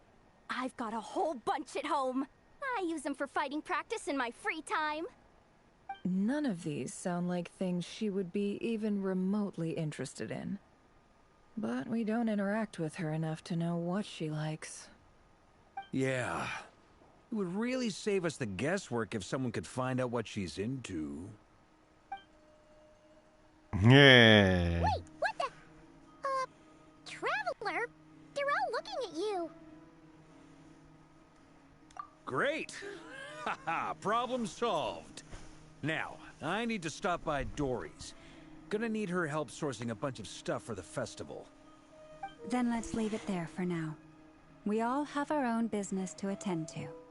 Traveler, if you find out what Kutar likes, let us know right away.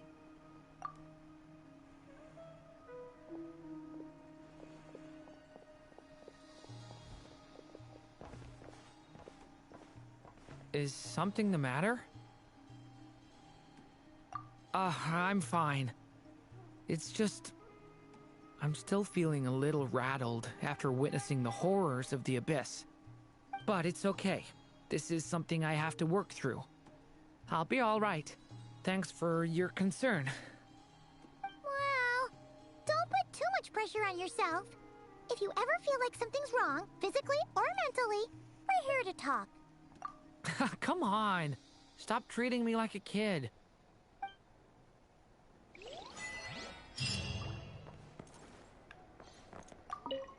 Which is why we need a lantern guaranteed to work on the moon. Yes, I have a few ideas, but the lantern itself is the easy part. The real issue is how little we know about the lunar environment. Wait, you two are serious about this?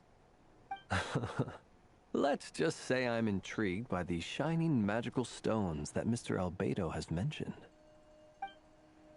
Which I would think you would know more. Could you do me a solid and try to smooth things over with Boss Neff? Nah, that's not do that. These are real good. Would you accompany me into town? I think it'd be best if you saw the Frost Moon Scion's decorations for yourself. Very well. Let's go.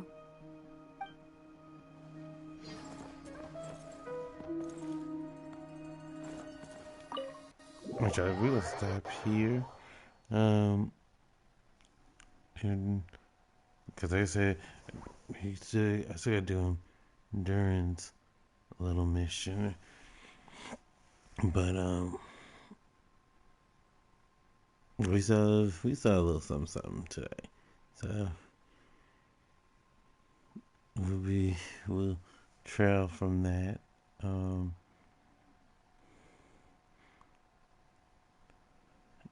then we'll just wait. Yeah, we can. Let's see what Calvina's up to.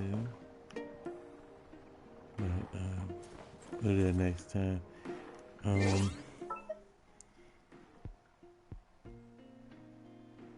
need to try to get y'all into seeing some of the things that I had planned for what's it called? On this other system. Cause I'm still using my PS4, don't get it wrong, y'all. I'm still be on it like I'm on it now, of course. But let's see.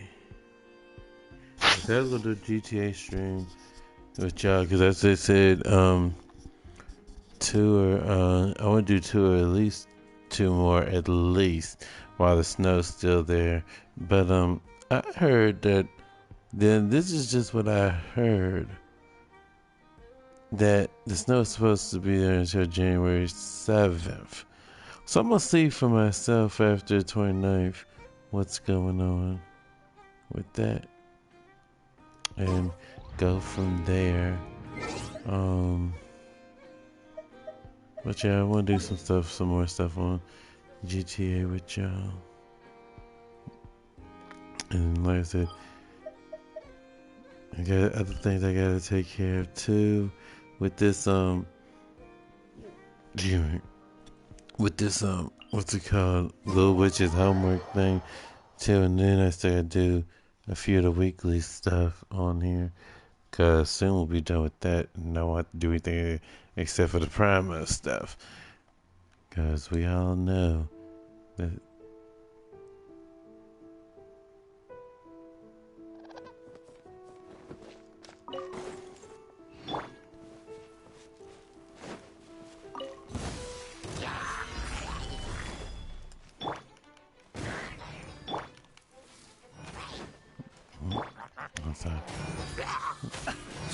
So while we're closing out, I'm just doing some other little things, but creatures of the night.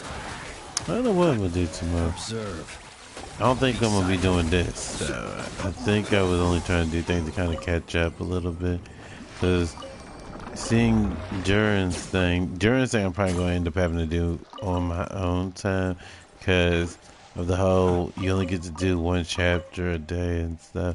And if you could do it more, that'd be awesome. But I don't think that's gonna help us when it comes down to it. So we gotta do the next best thing. I'm like just trying to do this and a little bit of this, a little bit of that. Nothing more, nothing less. But y'all know how that goes. But I'll see what I feel like doing. Cause like I said, know that I'm gonna be getting back on First Descendant tonight. I do know that. Then I still gotta do Get Cashin', which I do plan to do that because I want to keep up with that. So there's a possibility that there could be a stream for that. Time to shine. Close your eyes. Observe. To dust.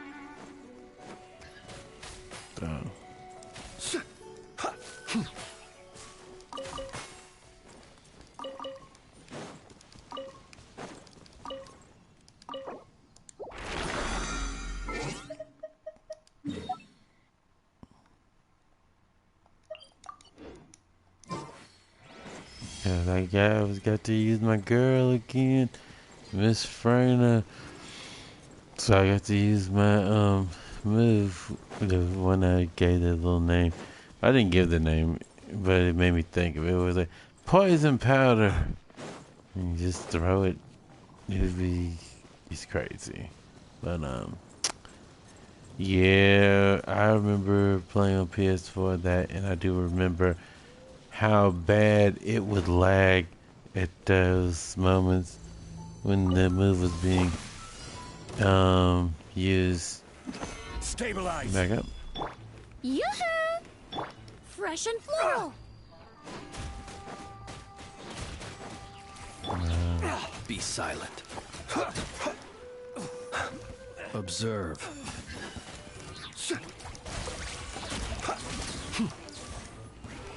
Be silent. The long sleep beckons.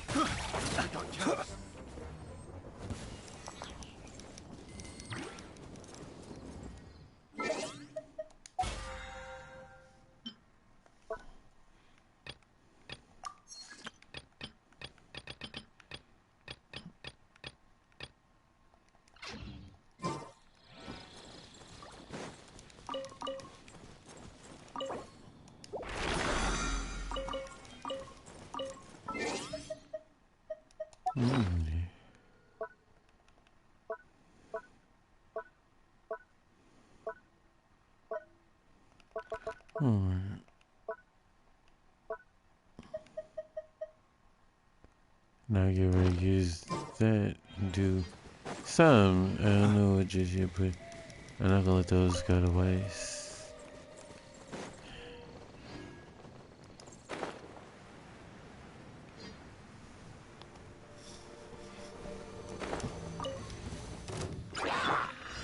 Solidify.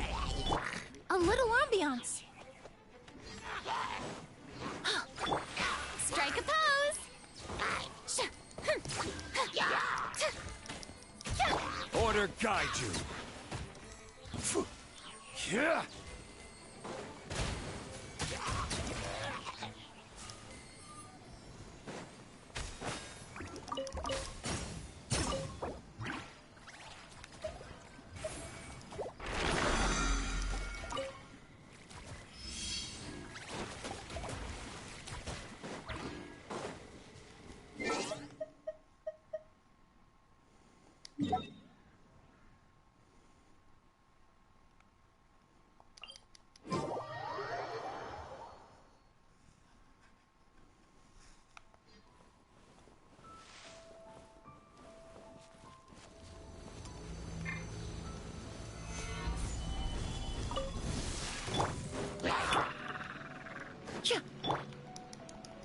Close your eyes.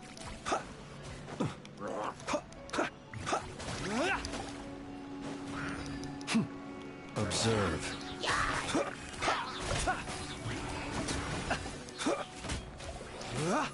The night cometh.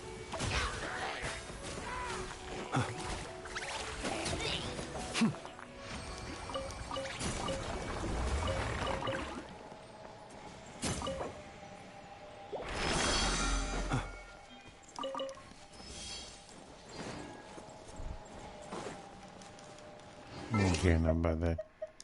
I'm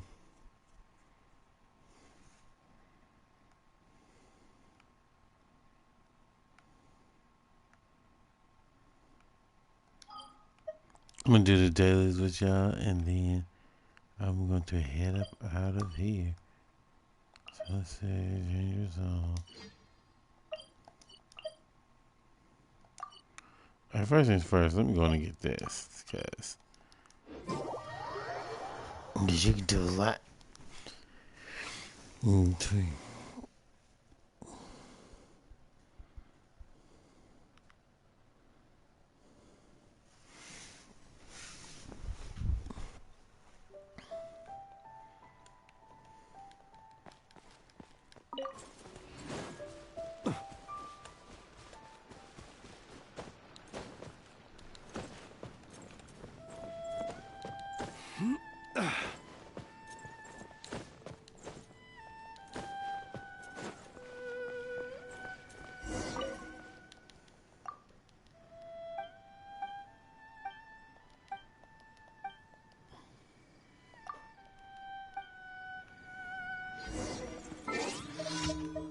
No, it's funny. He asked, if you ask him what's the story about, he won't tell you.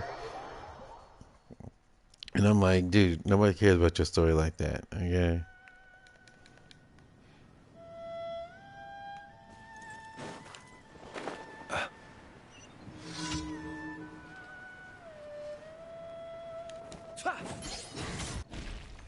Stabilize. Strike a pose. Be silent.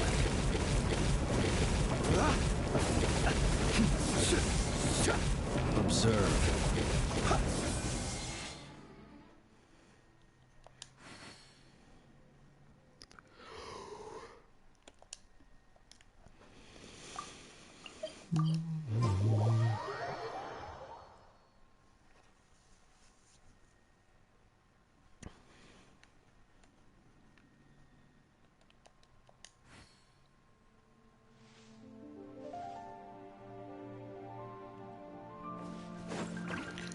You know, it's always interesting to see characters from other regions in the like he's in Nodcry, but he's in Lewa right now. That's pretty cool.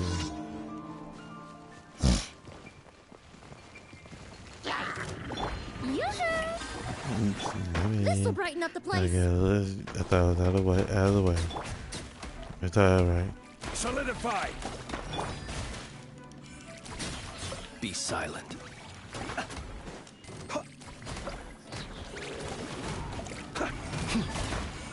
Close your eyes. Beware the creatures of the night.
She used to scare me.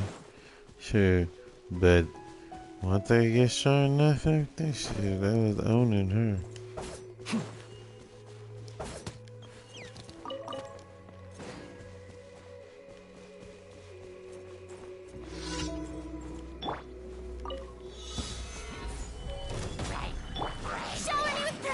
Reconstitute! Be silent.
Oh, hello. Momo, hello, Momo. Hey, okay, hey, how are you? Thank you for being a first-time chatter.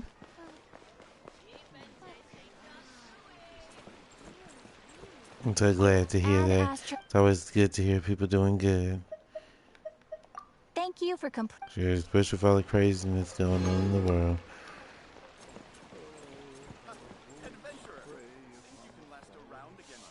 Yeah, very nice.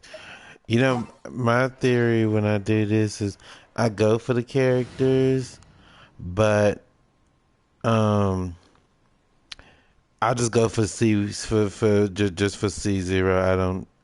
I don't like to go too far because the drops for me sometimes be sucking if I even get it once, you know. Well, congratulations! I'm so happy to hear that. Well, do you have any of the characters for the witches homework? Wait, did I just speaking of hang on, man, because I did Venti's quest. So does Venti have?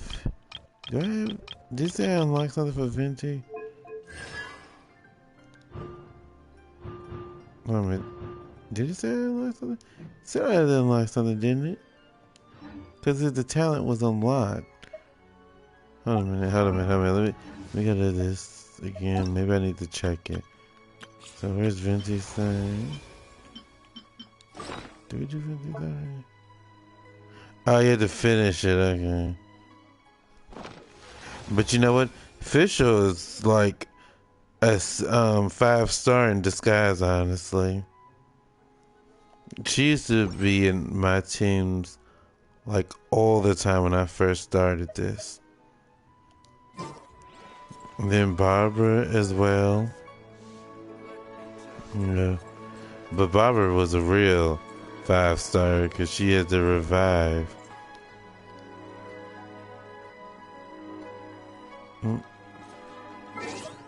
But this right here, I have to look at that. But this right here, this isn't my actual team that I use. I like using Flynn's a lot, so I choose him. But this was my okay. So this was my first team that I had. So let's see. Where's Fischl? In the name of the Prinzessin. Let's finish this swiftly. Sure. But not my first team, but my first team that I put together. I'll take care of it. That was my original team. Then I had then I switched to Yanfei for D-Luke because fire all the time. But once I got her, stay close and you will live. She became Wish me luck. my team. Okay. Let me copy that. Let me see something. How do you do that? Let me see something.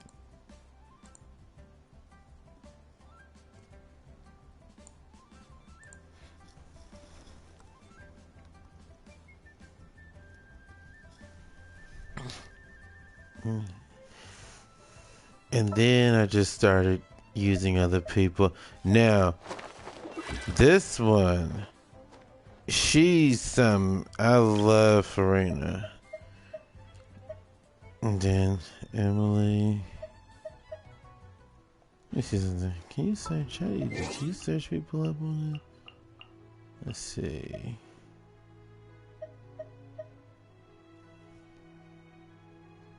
I forgot how to search people up on this. Hold on a minute.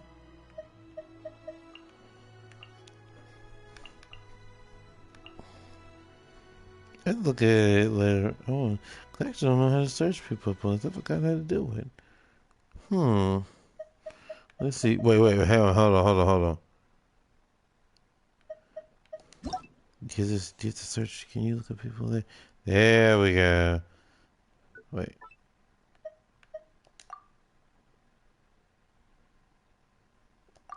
Hello? Can I at least? Oh, the internet. Okay, I was about to say, it's not even letting me do it. Let me take a peek. Yeah, oops, sorry. I don't know why I put that there. Let's see. 1, 2, 3. Let's see.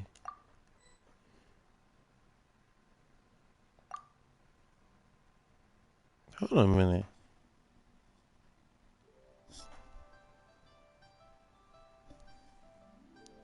Well, I thought you do 619 888.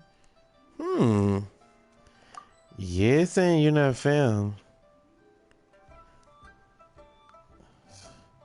What is 619? That's what I have. I have that exact 619-888-022. It's saying you're not found. That's interesting. That's odd. I have to look it up later on, I guess. Oh, okay. What is mine? I don't even know mine. It is 600-337-197.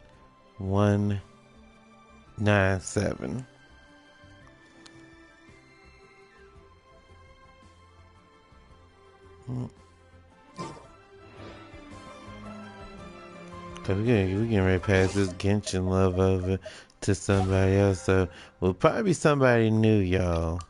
Cause I'm about to head up off of here. Unless I'm gonna get on unless I'm gonna take some time to get on First Ascendant. I might get on Gekashin, but I know tomorrow we won't be back on this just right off the back. Like I said, we'll just okay. Let's see if I can even get there. Further, okay. Wait, how you said? Okay. I see. Alright, so let's see. How do we do this? Wait. Okay, there we go. It's been a while since... Well, Lord have mercy, you got lots of people. Alright. And as you can see... I'm still working with people myself, to be perfectly honest. So, yeah, I'm doing that here and there. So are you how long have you been playing Genshin?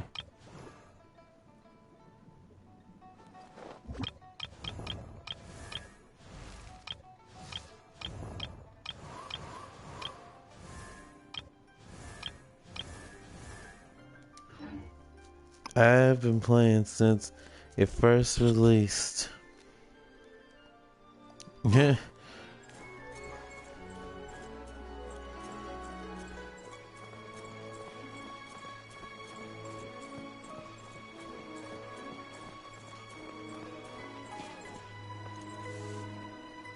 Okay. Yeah, I was there for the I was there from the beginning when they had the you remember hearing about that event, the Crucible? This was before they started doing like Welcome Moon and everything like that. Sure. Lord, that just takes it. You know, that's why why I wanted to get a PS5, y'all, because I put a lot of time into Genshin now. I wanted to see how the story unfolds and everything. And so, yeah, that was my reasoning. Now, there was other reasons too, but that was my main reasoning. But yeah, that was one of the reasons, definite.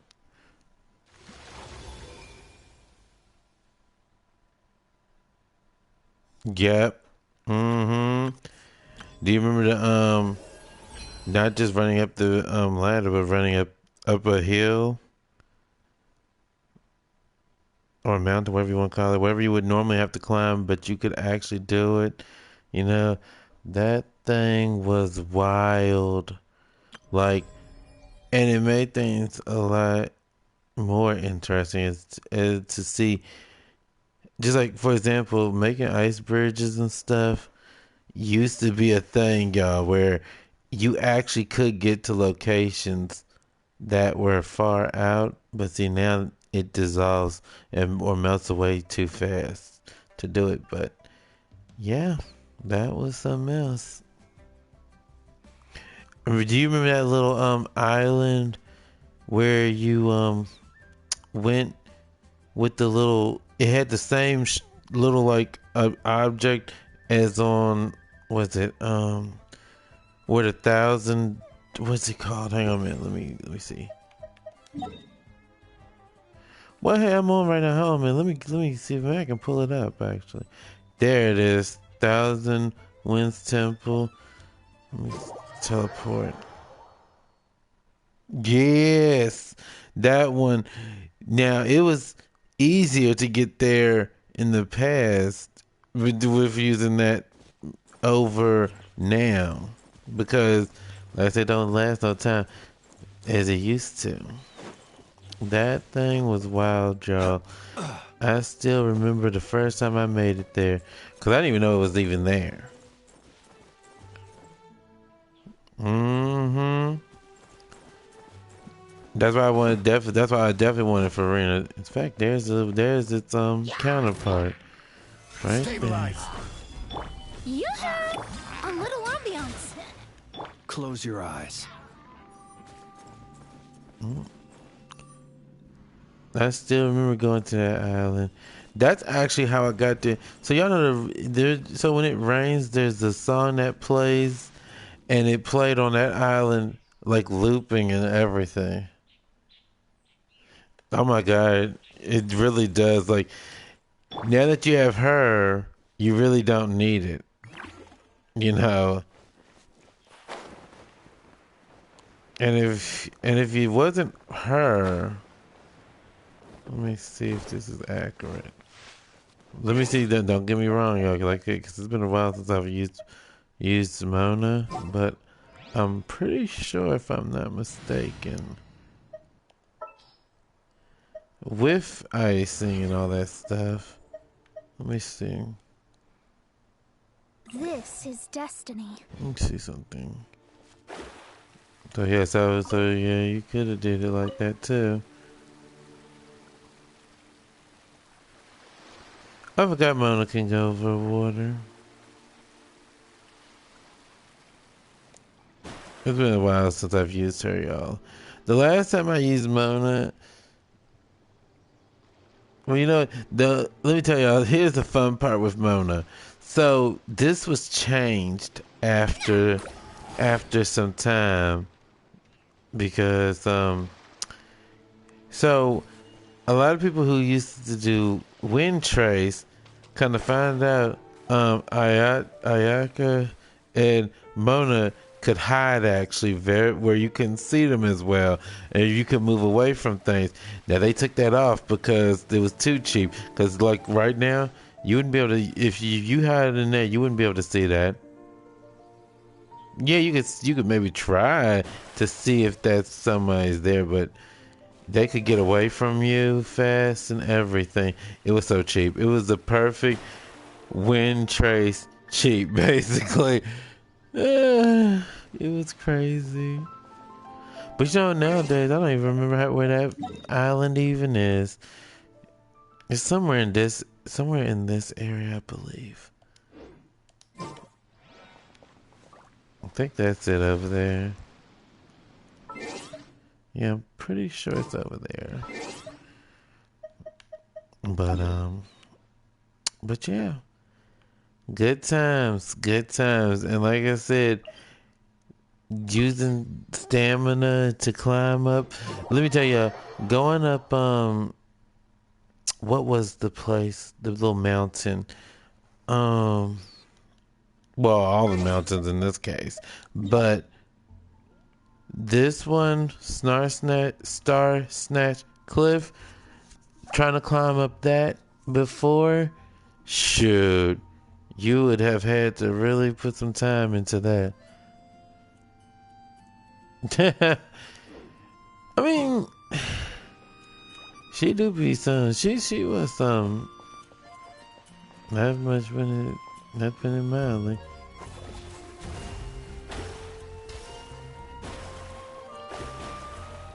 Yeah, okay. Round of applause.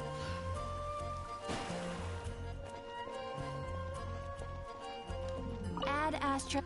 Yep. You know, nowadays you don't even see anybody really even using that as much. If you even see anybody using Traveler a whole lot.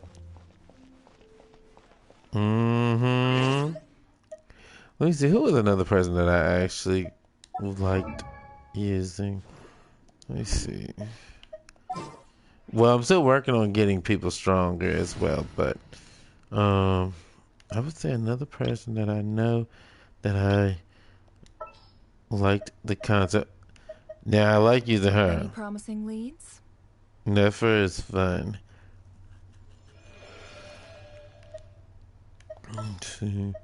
And Nefer's pretty useful actually. I like using her a lot as well. Tano, still working on some things with him. Venji.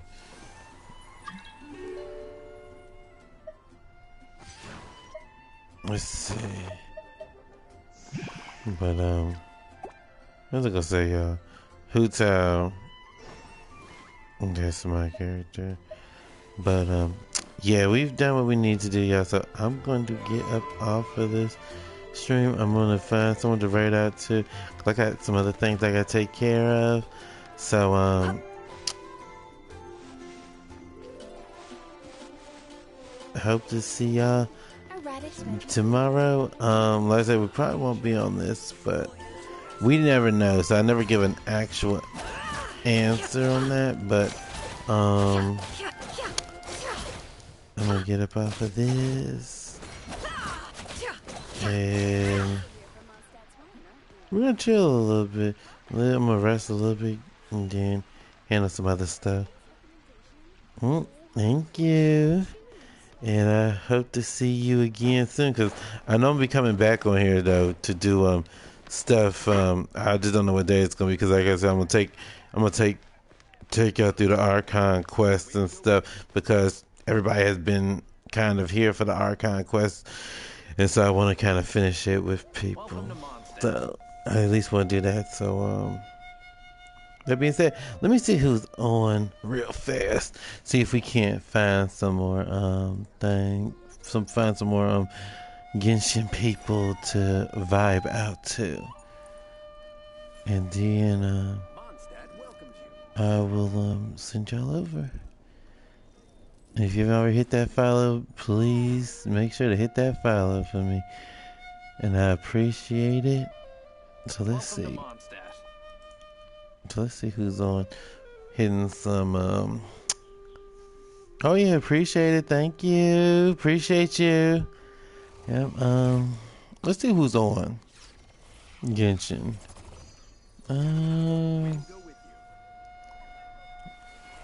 Let me see.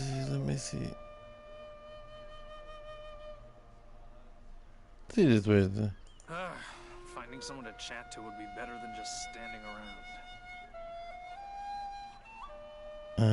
Nah. Let's see. Oh, there we go. Someone I actually know is actually playing right now. I'm gonna send y'all over to Sad Girl Gamer. She is actually on Genshin right now. So with that being said, remember to eat, hydrate, rest. Make sure to take your pills and your vitamins. If you're somewhere cold, stay warm. If you're somewhere hot, stay cool. I hope you have had a wonderful day, about to have a wonderful day, or already having a wonderful day. Again, pending where you are in the world. Have a wonderful evening, morning, or afternoon, and I will catch you heroes tomorrow. Unless I don't know what I'm doing just yet. Thank you for coming in, but I'm gonna be sending y'all over to somebody. So keep your friendly faces on and make sure to hit those follows for me. And I will be back tomorrow, because we still doing Twitchmas, y'all. This is going on for the rest of this month. You know, so my next break, like from not having to stream, would be the 3rd of January. So until then, I am on here. So yes. But anyway, I will check y'all heroes later. Appreciate y'all, and I will see y'all tomorrow. And tell Sad Girl Gamer hello, and I will see y'all. Bye. Welcome to Mondstadt. Mondstadt welcomes you.